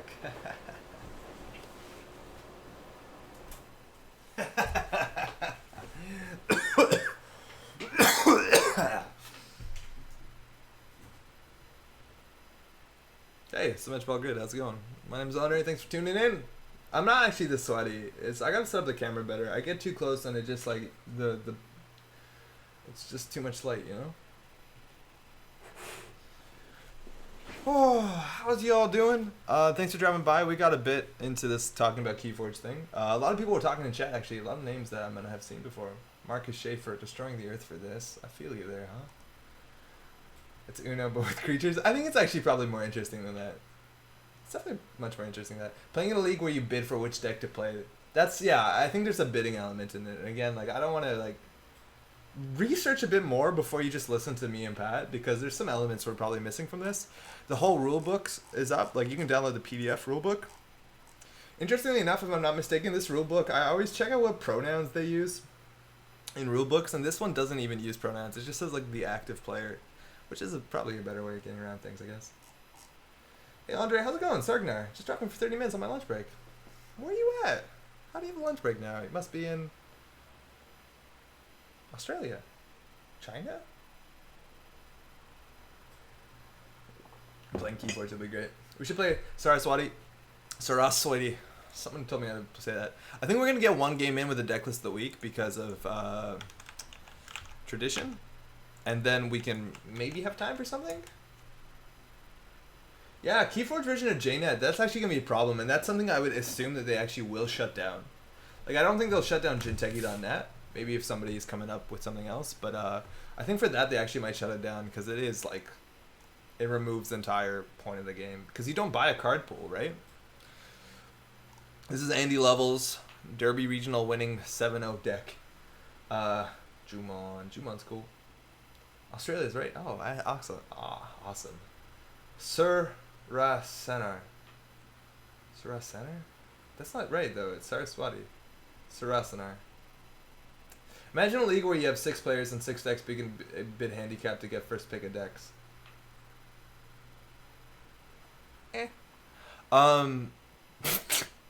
So we played last week, and we played a very aggressive deck, and this is the kind of the thing that we said before, is this deck is very, very strong. We're going full tag me, but we 100% lose to any Argus, any meat damage card largely.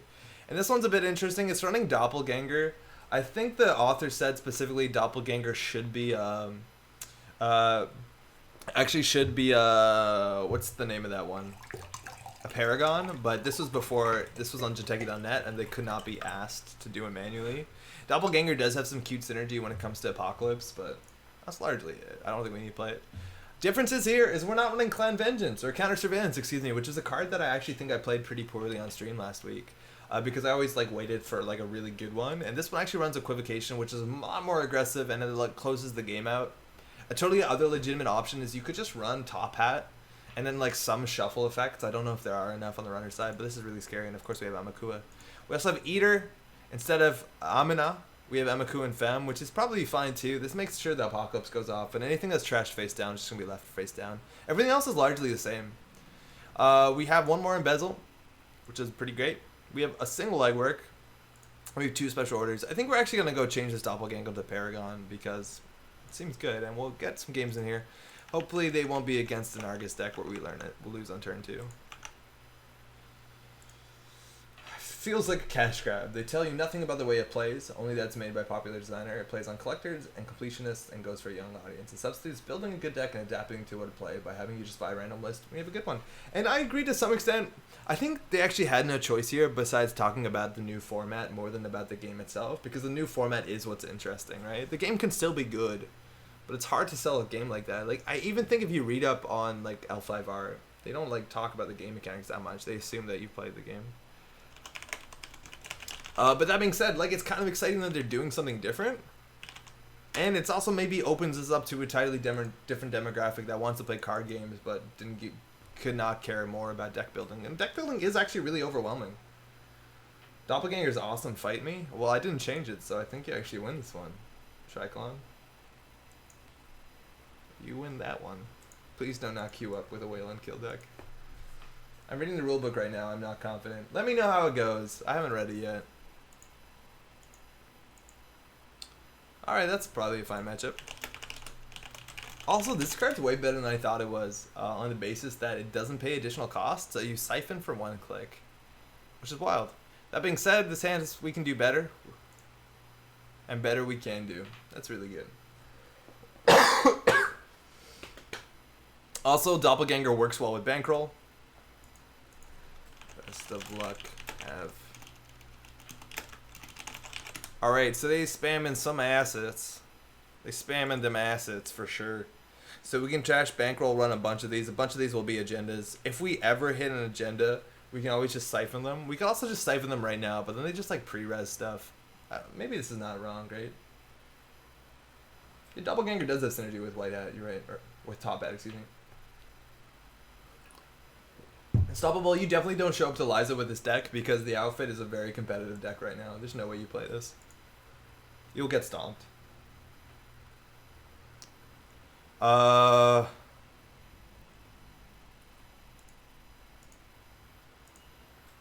Let's find out what this shit is. Ooh, we got an agenda! They're gonna get 2 credits. We could consider siphoning them there. Oh, we're so fucking good. Give us that sleepers. Alright, game day is online. They can combo out really good, but we hit them. Equivocation, yeah, equivocation's good. Yeah, I love deck building, and the fact that the game doesn't deck build is like the big thing that turns me off, but it's not for everyone, that's for sure. Alright. Shipment for Miramorph. 3 cards going out. That's a really good with a draw card. They actually might be on our friend there, Estelle Moon, but I think you would install her before shipment. They drew second, which seems wrong, and we got a free siphon here, which is kind of cool. We can just say fuck it and like hit the gas with equivocation. If we siphon here, we can only trash 2 of the cards, but it looks like we're gonna actually need money to trash things. So, oh, we have to draw cards. Totally forgot. Siphon's really good. So we can run some of these. We ran in left to right, so we got to kind of goof it up right now. We definitely don't want them to have that. And a team sponsorship is probably on the table here. I'll take the Arcology. Alright, still got a lot of work to do. That's the thing, Heinz, is we don't know if a lot of the decks play themselves. That's the Estelle Moon. They might not. Is it a problem with deck builders that the locally grown decks tend to lose to internet decks? It's not. Like, people complain about that for sure, but it's kind of up to you, and you still see a lot of deck builders. Oh, they mirror morph that? Okay.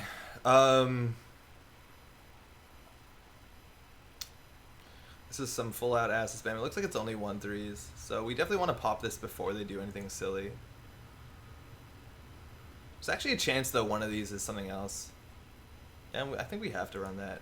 This gives them cards in hand, though, so it makes, like, Lakshmi Smart Fabrics better. So I'm not excited that we have to do that. This is probably an issue. We probably just have to say fuck it and jam the equivocation and go.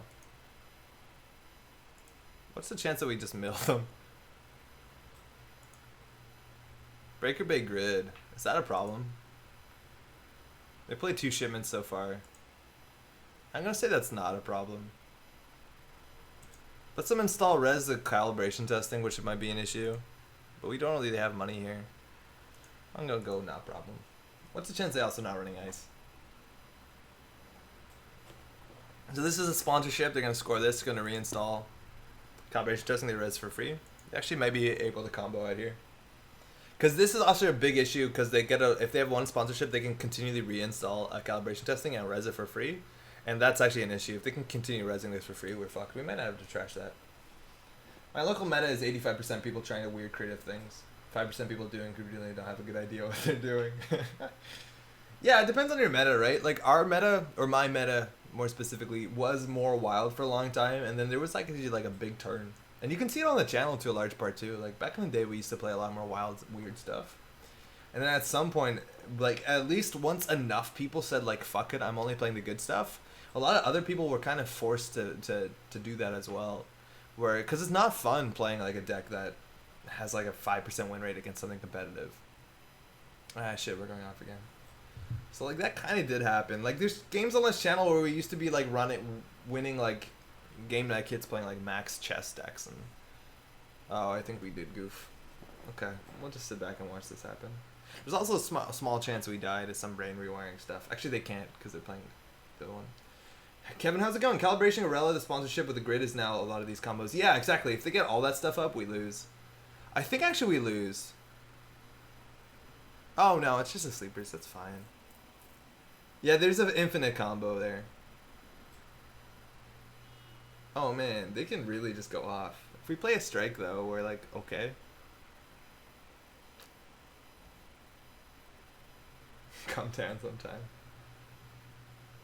How's it going, Kevin? Yeah, this is an issue. We still need to get a lot of agendas though. They might be only running 1-pointers. Decks that are uploaded online to sites like MTG, Goldfish, or Tournament List. The nature Tournament Lists that are designed to answer specific threats with. Yeah, MTG seems a bit more rock, paper, scissory with the sideboard and everything.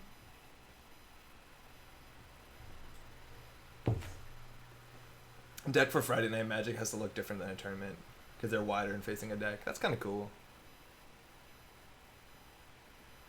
Oh, what the hell is happening to us right now? What can they do? They only have 3 credits. Actually, they have a couple more with Estelle. I'm sliding Wad and ShadowNet. That's what I brought to the Toronto Regional. It didn't actually work out for us. Wait, what? That was also an agenda? Kronos, that's acceptable.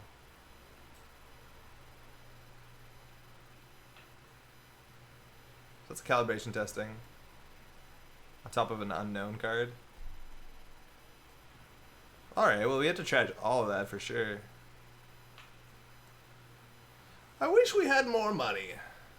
They're only on 4 though. I think if we trash these, we're fine. We have to definitely trash this whole server.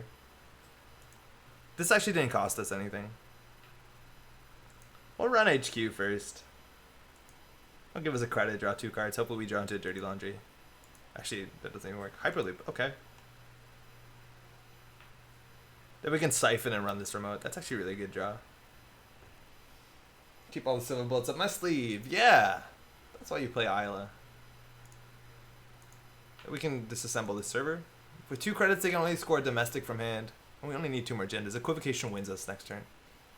We know what all this is, and we actually need 2, 4, 6 exactly to trash it, so this is fine. We're weak to beta test. I don't know if we're ever going to use this inside job. This actually seems a lot worse. Yeah, the Leela matchup's actually really wild. You know it's an asset deck when all you wish for is more money? Yeah. If you keep their stuff down, like if we trash both of these, they're like really fucked. Like 2 Estelle in the bin. Fuck! Well, they've been drawing a lot. Like we can't feel that bad about that. This draws 2, which isn't good enough. So I think we run R&D, pop this, run.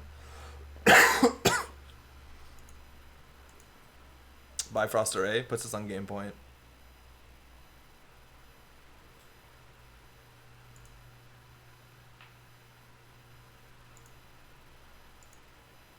Alright, so we're now out of money.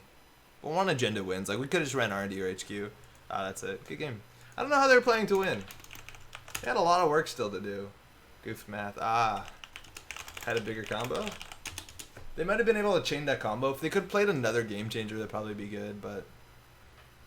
There's a big chance. Up, Hattie. How's it going? Welcome to the stream. How you doing? There's a big chance. If we drew an Apocalypse also, we would have been fine, but we've been really good. But there's a big chance that if we just equivocation, we would have won too. Alright.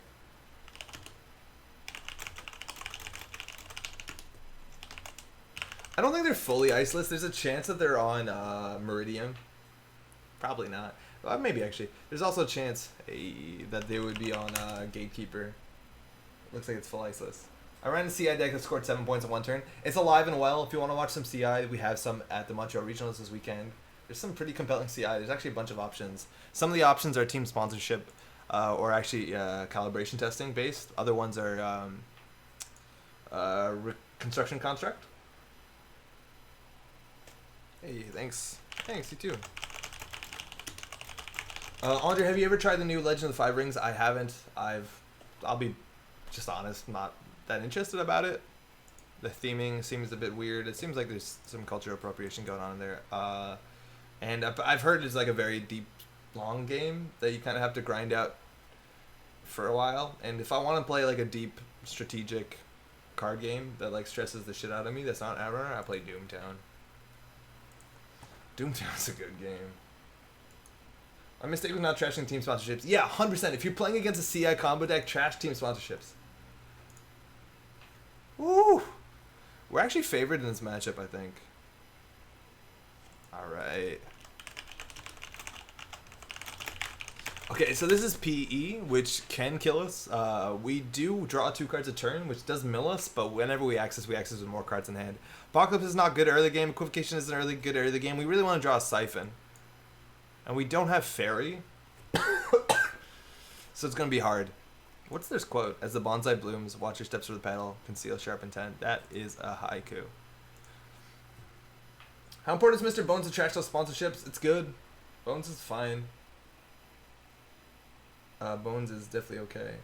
Okay, so we can embezzle here and say asset, and then if we hit snares, we don't take damage, which I find to be hilariously cute. So let's do it. So we hit a Kitsune and a Mushin Nushin, so it absolutely failed. God damn it, embezzle. What could this be? I'm gonna find out. We know they have a Mushin though, so like they Mushin most of the good stuff. It's a Psychic Field. That's brutal.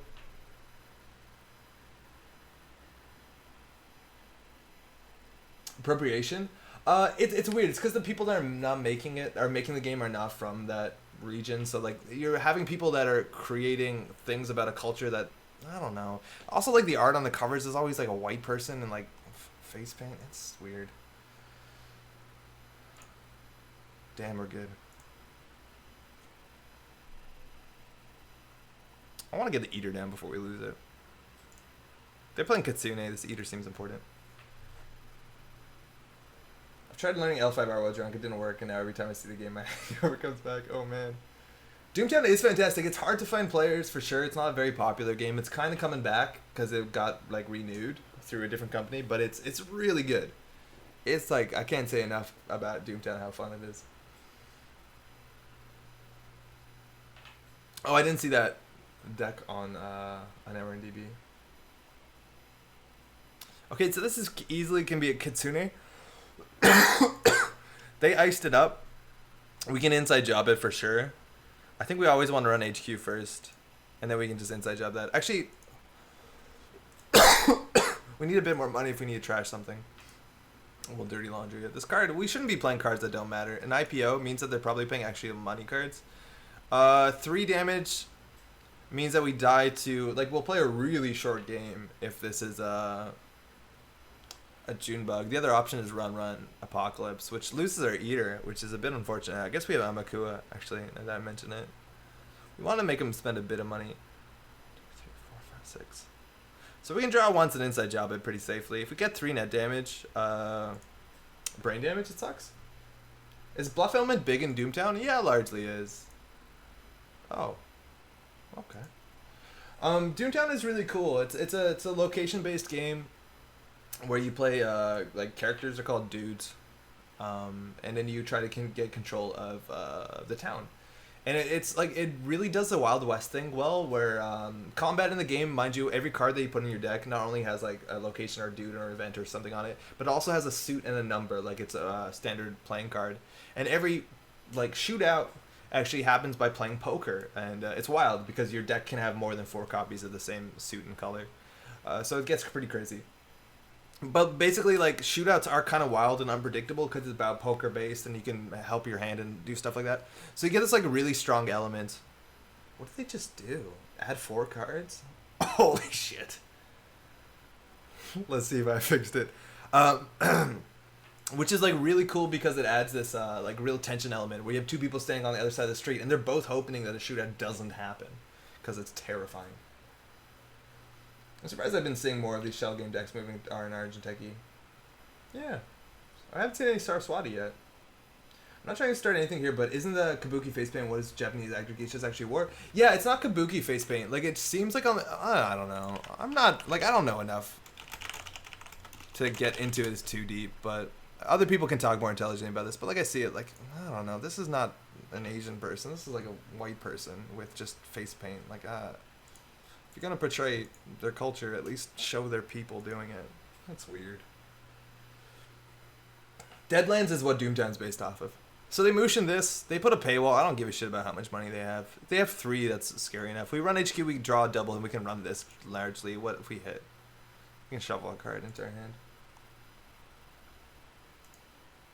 Punitive Counter-Strike. That shouldn't have been a surprise.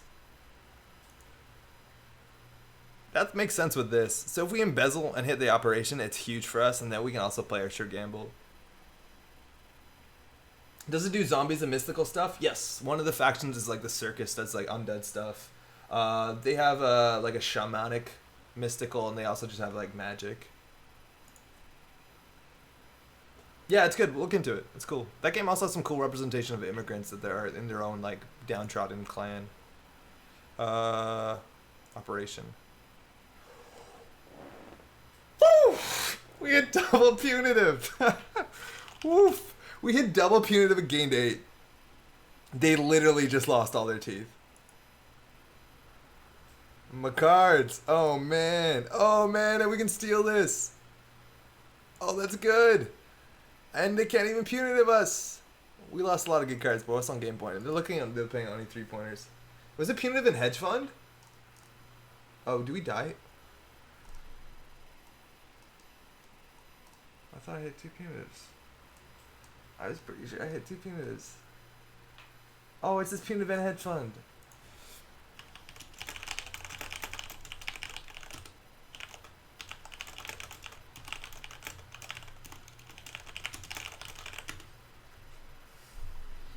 There's a sure gamble in her hand. Oh, no. I saw punitive show up twice. Ah, beans. Yeah, we lost that. We should have won that.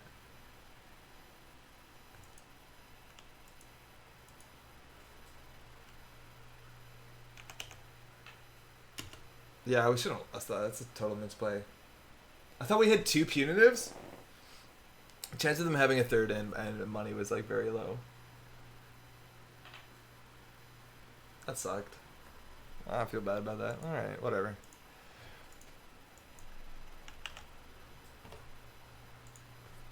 And back, always a fast game. Yeah, Del, I goofed that. I thought we trashed 2 punitives. The card in our hand was a sure gamble, which we didn't play. We just drew.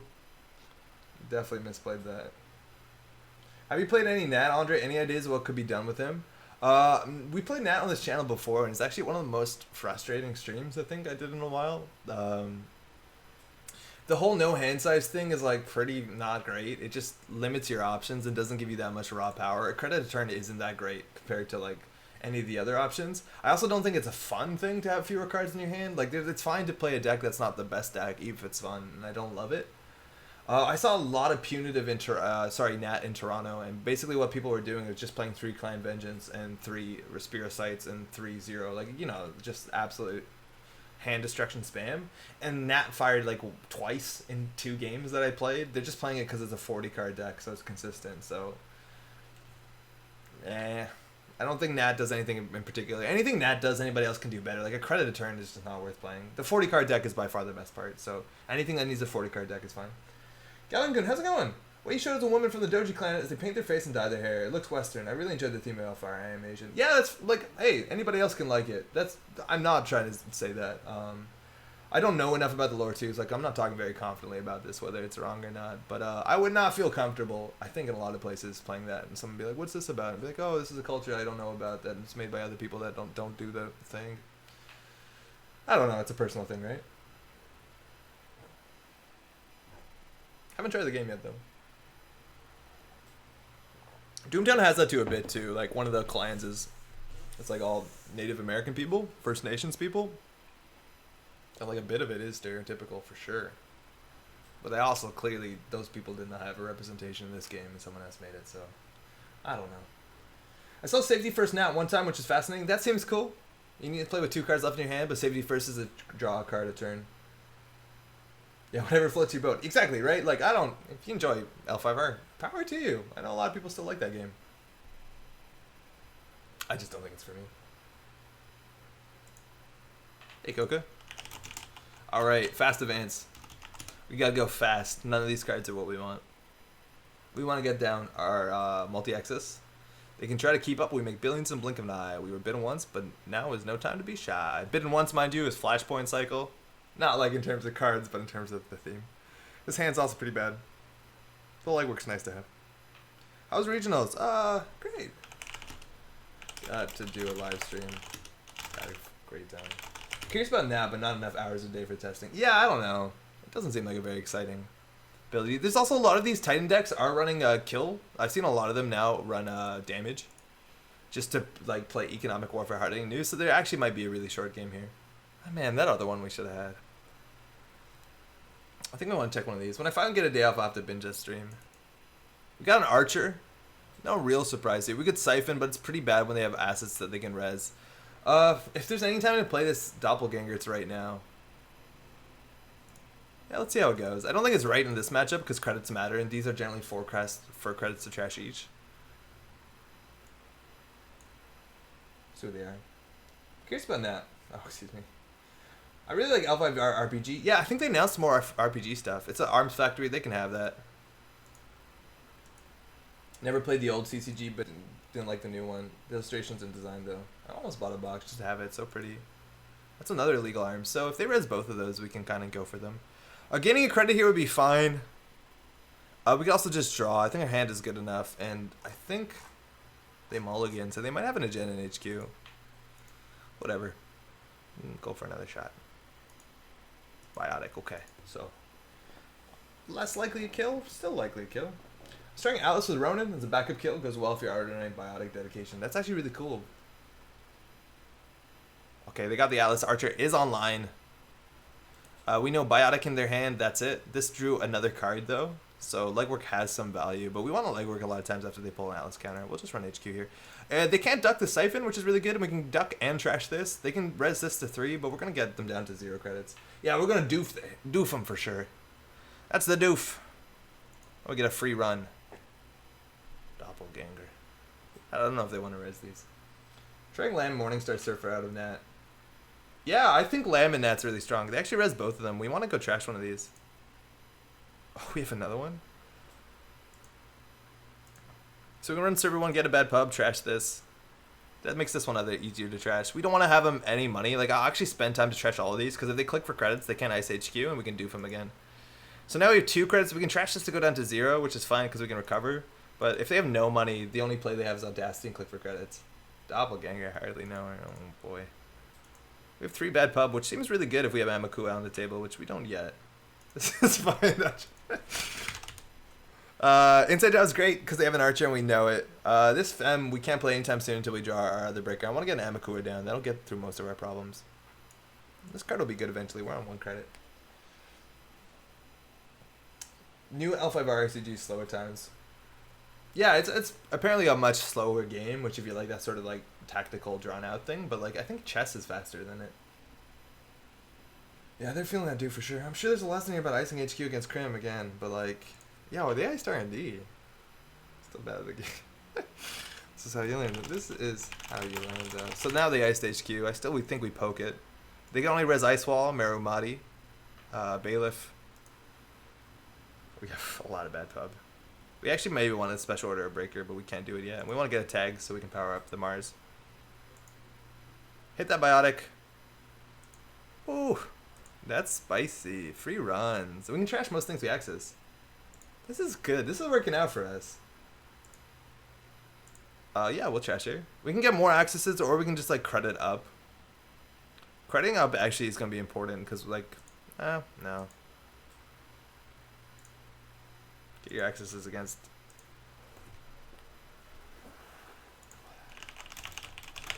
Wait, they might have a boom in hand.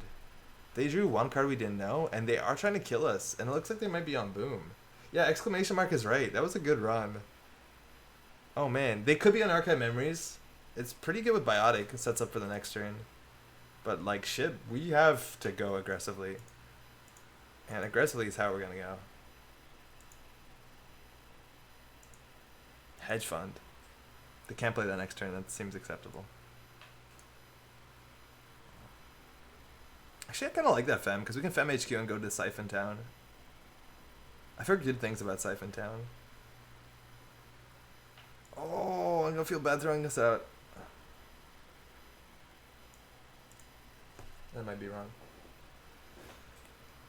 Are you running anything like Turning Wheel? No. We're running Apocalypse and just like Bankroll. I think we're on Bankroll. But like, you don't want to run Turning Wheel in a Tag Me deck. It just doesn't make a lot of sense. Yeah. And Equivocation is also really good. We'll get back there somehow. They have 5, so if we run HQ, they might be tempted to res. If they res Archer here, it's like totally fine. Then they can still credit Bank Job. Or, wow, we probably shouldn't have thrown out the second Fem actually, because we know they're on Archer. Yeah, that was definitely wrong. It's Mouseless. Ooh, that gives us more tags. And we can siphon through this. Gives them a credit too. Yeah, this Fem art is actually like the old, it's an alt art Fem art, but the colors are different. We'll trash that for 1 credit. Oh man, yeah, we should have kept that for sure, because we can install it for free. Arc Lockdown, that doesn't largely matter. We could, in theory, if we had credits, we could special order and then install Fem with credit kiting, which we'll probably do that on this next turn. We can't play this because it's priority.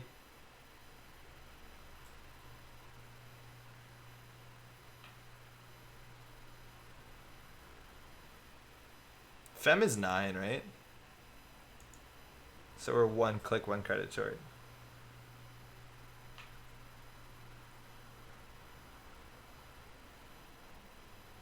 We can also just credit cutting an Amakua. Yeah, that's fine.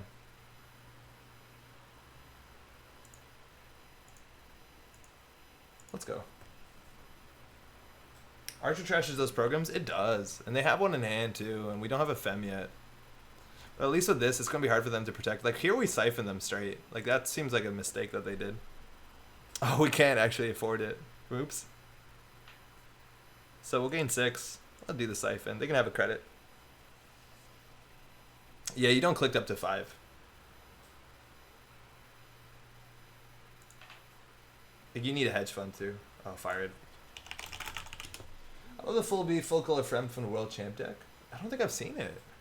We kept the inside job, which is really good. And we have this, which should just tear them apart, actually. We'll do a replacement effect for sure. And we'll run R&D for free. We can get this down next turn. And Doppelganger also works with Amakua relatively well, right? Because we get tokens really easily.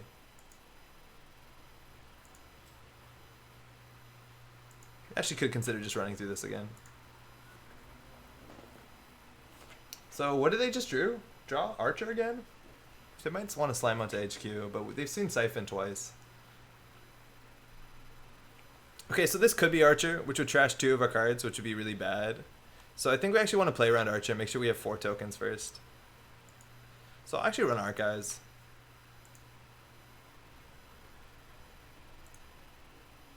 Oh, that's good too. So they have 2 Archers. We can make them ice up HQ. We know most of what they drawn though. If they have a boom, then we'll die for sure. I'm pretty sure they could have boomed us already.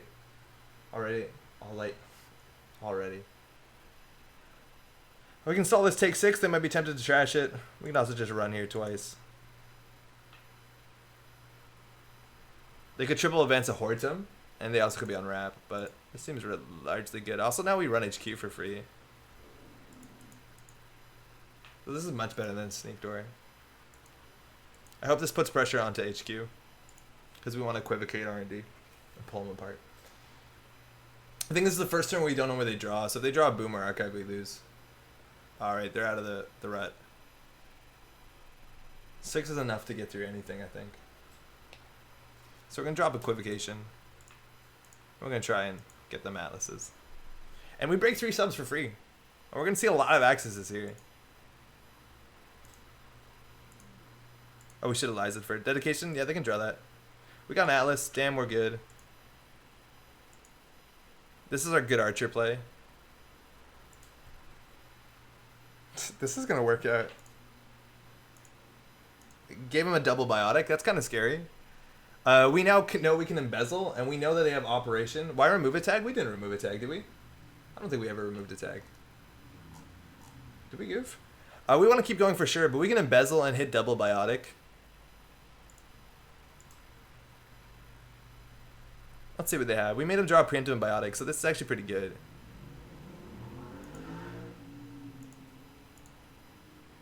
Oh, now they drew it. Got a new construction. That's good too. We'll go ahead and embezzle operations. We don't know what the top card is though, so it could be a boom. Oh, we removed a tag? When did we do that? When did we do that? Oh, we moved a tag. That was a misclick. Yeah, we should have removed a tag. That's definitely wrong, but it's too hard to fix right now. Or it's just, I'm not going to do it. Okay, let's go for the embezzle. I might be right. Seeing the top card, if it's a boom, we feel really dumb. But we get the preemptive, which might get the preemptive, which is good, because then they can't put the boom back in their deck. But they need to ice us up. We got Dedication Ceremony and an Archer. So Dedication Ceremony is a fast advance card. They have double biotic in their hand, though. And they just drew an unknown card. Biotic. Shit. They had it. Okay, well, land 7.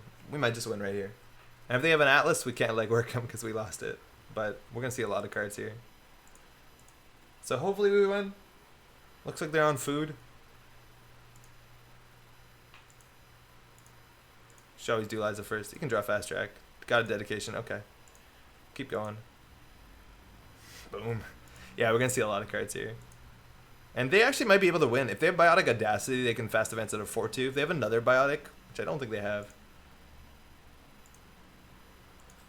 Consulting Visit is actually really scary. Because they can consult for boom.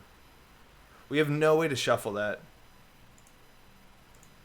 We might have lost. Oh, they need 6 credits for that, actually. But they could, like, do this for too big to fail. I think we might lose right here. We'll trash that so we can see more cards. Yeah, that's actually pretty bad. But they can use this for a boom. Oh, then they don't have enough clicks. Actually, yeah. No, we're fine. Double Mouseless. Let's mill them, right? Ice Wall. Ice Wall's okay. So Eater seems useless. This card's not good enough. It's too slow. We need to win. We might lose right here. They don't have enough clicks, actually. I think we lose in a turn. Top deck an agenda and win? We need 2. I don't think they're running legitimate 3-pointers. There's no other restricted card that makes that much sense. Unless maybe they're Mother Goddess, but that doesn't make a lot of sense. What is that, Brian Stinson? What upgrade is that? How much is boom again? It's 4. And if they consult it, it's 6. Preemptive, that's going to shuffle their deck. No doubt the boom goes back in. So they can consult next turn. They're on 4, though. This might be a product placement. What other upgrades are they running? Price Sack is fine. Like, they can't pay 2 for that.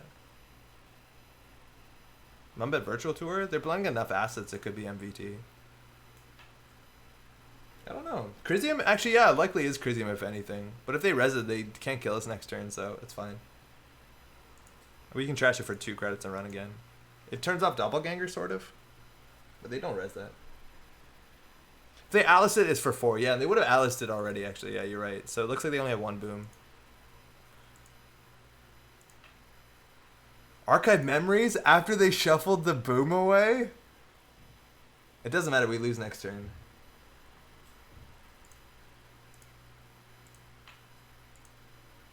That's a Cyberdex? Oh!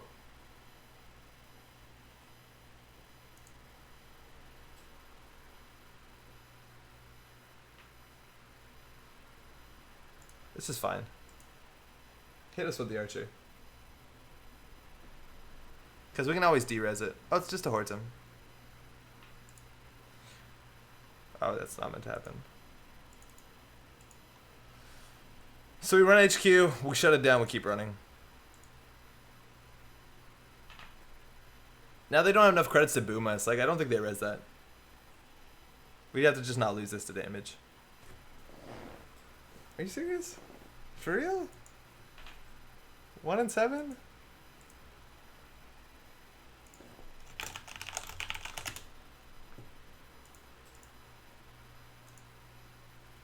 Gotta do what we gotta do, yo.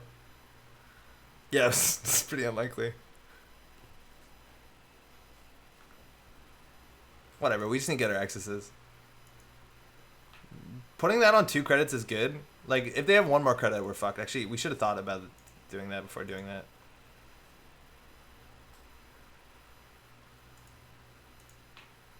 Right? Because if we gave them 3, they can credit boom us.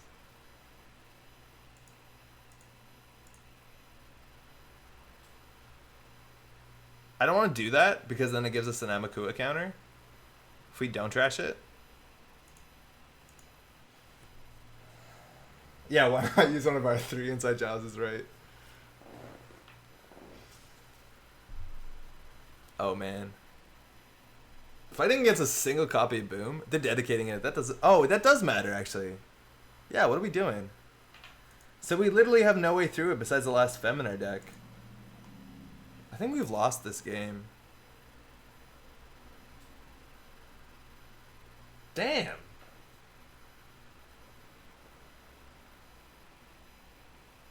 Giving them a credit doesn't matter because they can credit Boom, so I think we... Running HQ seems useless. I'd rather see 7 cards. Sneak Door doesn't matter. This doesn't end the run, right? Like, we need to get into R&D. We need to basically run R&D and draw both our last copy of Fem and our last copy of Credit Kiting. A shutdown would be good too, actually. So for that reason, I'll run HQ. In theory, I should inside job R&D first. Just clear the tags and we're good. Yeah, we have 2 more shutdown in the deck, so like that's our option out here. Yeah, we got it. Okay. Oh, that's actually really good too. That buys us another turn. Consulting visit? That's fine. Yeah, we'll just run archives, I guess. Oh, wait, there's a CVS in there. Don't do that. Once per turn. I'm not going to use the... I'm not going to stop ganger. Why not Alice for Boom? They didn't have enough credits. They need to do credit, and then Boom is a double. So we can Cypher them, taking them down to 4, and then hopefully we can shut this down. Please 1 and 4. Please 1 and 4. Nope. Oh, no, we can fire. Please 1 and 4. Fine, we're good. Gonna lose his shutdown to damage, you'd think, right? We needed that top deck. That was the last one in the deck, too.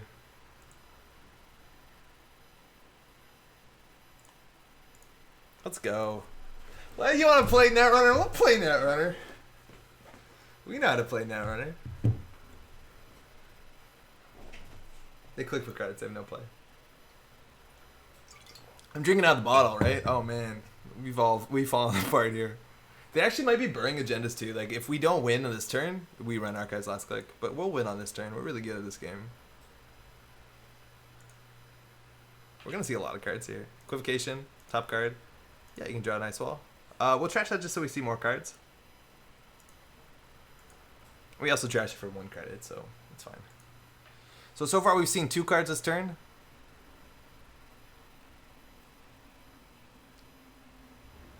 Let me in.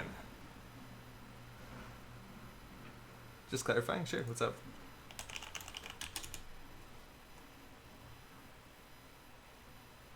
You can equivocation. And then I can Alice. No. Nope. No paid abilities when accessing. Last time is 4.3 before I access.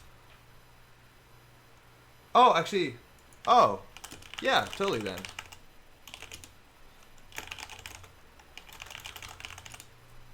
So this says, you make successful run R&D, you may reveal the top card of R&D. If you do, you may force a corp to draw that card. Oh, actually, no. Actually, no, I don't think so. Vincent, how's it going? Vincent, do you think you can Atlas and equivocation? You can't interrupt my ability. You have to... Oh, so yeah. If I don't. Should be fine. How's it going, Vincent? You working tonight? So if we leave them on top of the deck, they can shuffle.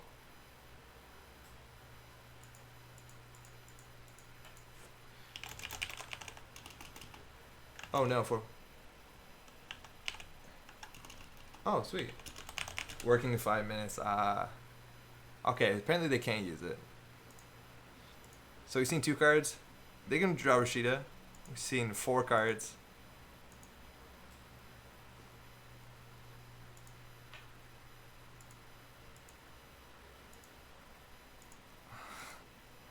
We've seen 6 cards.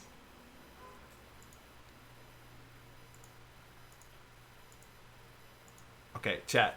We can run archives, have a chance of winning the game, or we run R&D, see 2 more cards. What are we doing? R&D has 11 cards in it. But they can Atlas token before we access.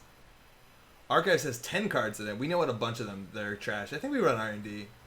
Yeah, it looks like run successful at 5.4. Last chest at Atlas is 5.3. I think we run R&D. Like, there's still a lot of agendas in the game. There's a small chance we go archives. Sorry, Knar saying R&D. I think R&D is right. Yeah, we'll run R&D.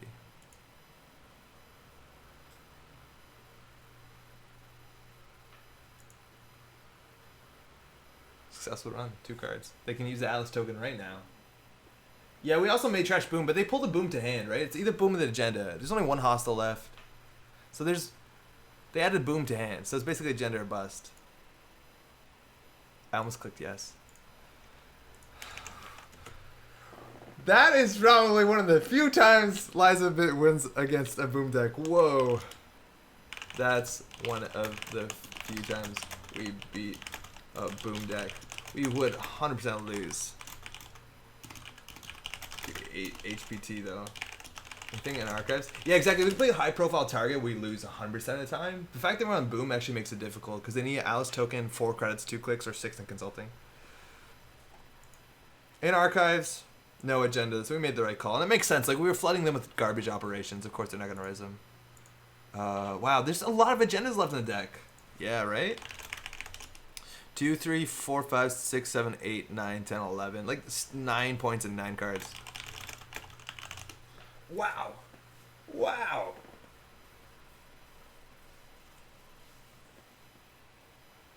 That's crazy. 2 GFIs, Atlas and Hostile in the top 5. Oh man, they pull it off.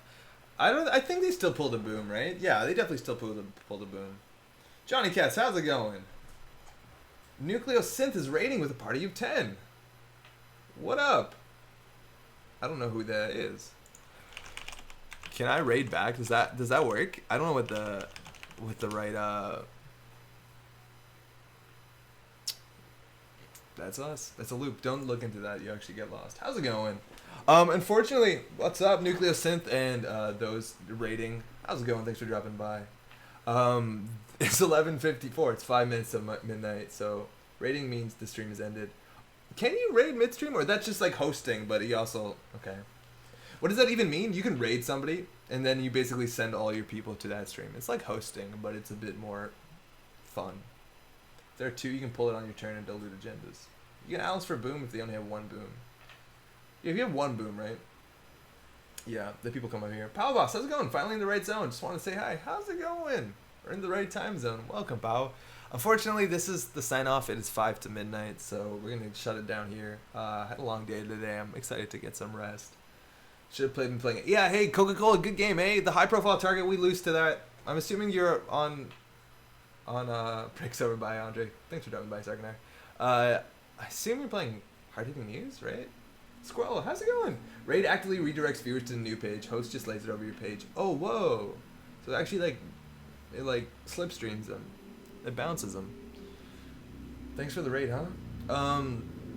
That's all for this week. Again, there's a lot of news we went through. I think check out the Toronto Regionals are coming up on VTTV, but also we have this. This is a bit of a mess. I goofed and I didn't record the entire regionals, so it goes in and out based on when the stream cuts in and out. So I don't have videos to upload separately. I'm gonna try and clean this up because it is a bit unwatchable. Not unwatchable, but it's a bit just untenable for the channel. It's 7 videos. Shut up, slipstream. But check this out. Again, I don't pimp my own stuff out that much. Maybe pimp is a terrible word. But these games, specifically the last 6 games, are really good. they're worth watching. They're very good Netrunner games, and like you can easily go to a regional and film like one side of the games. These were fun, so do check it out. I highly recommend it. Also, I don't say this enough, and it's kind of been an issue because I think we've been live streaming on this channel, and that's annoying to some people because they get push notifications. If you like this content, if you want to be alerted about this on YouTube, if you're watching, you can subscribe. You can hit that bell to get a follow thing on Twitch as well. If you want to follow, there's no subscription because I can't. They won't let me do that if I stream on both channels at once. Do hit that follow up button. It'll basically let you know if we're streaming at any point in time. So if we stream on weekends, you'll know. But that's largely all this self promotion that we're gonna do here. Otherwise, if you're playing at Gen Con, I know Phil, if you're still in chat, good luck. I'm excited to know how Gen Con goes. Catch a stream this weekend. I hope there's gonna be a stream. I'm pretty sure there's gonna be a stream. I don't know who. But my usual suspects would be Dodge Pong, P-Tac, or Dan Spinoza, Code Marvelous on that channel. So do check that out. Thanks, I need it. Best of luck, man, eh? Otherwise, thanks so much for watching. Thanks for Pat for dropping by. We'll be back next week. I don't think we'll be doing anything this weekend. I never entered 2 weekends in a row, so I'm going to take a break for a bit. Or Dan, yeah. Dodge Pong will probably stream day 2, Cop Cut or Dan. I think that's probably a pretty good safe bet. Marcus, also glad to catch the stream for once. Ciao. Thanks for dropping by. That's all. It's 2 to midnight. Enjoy your week. Have fun. Ciao.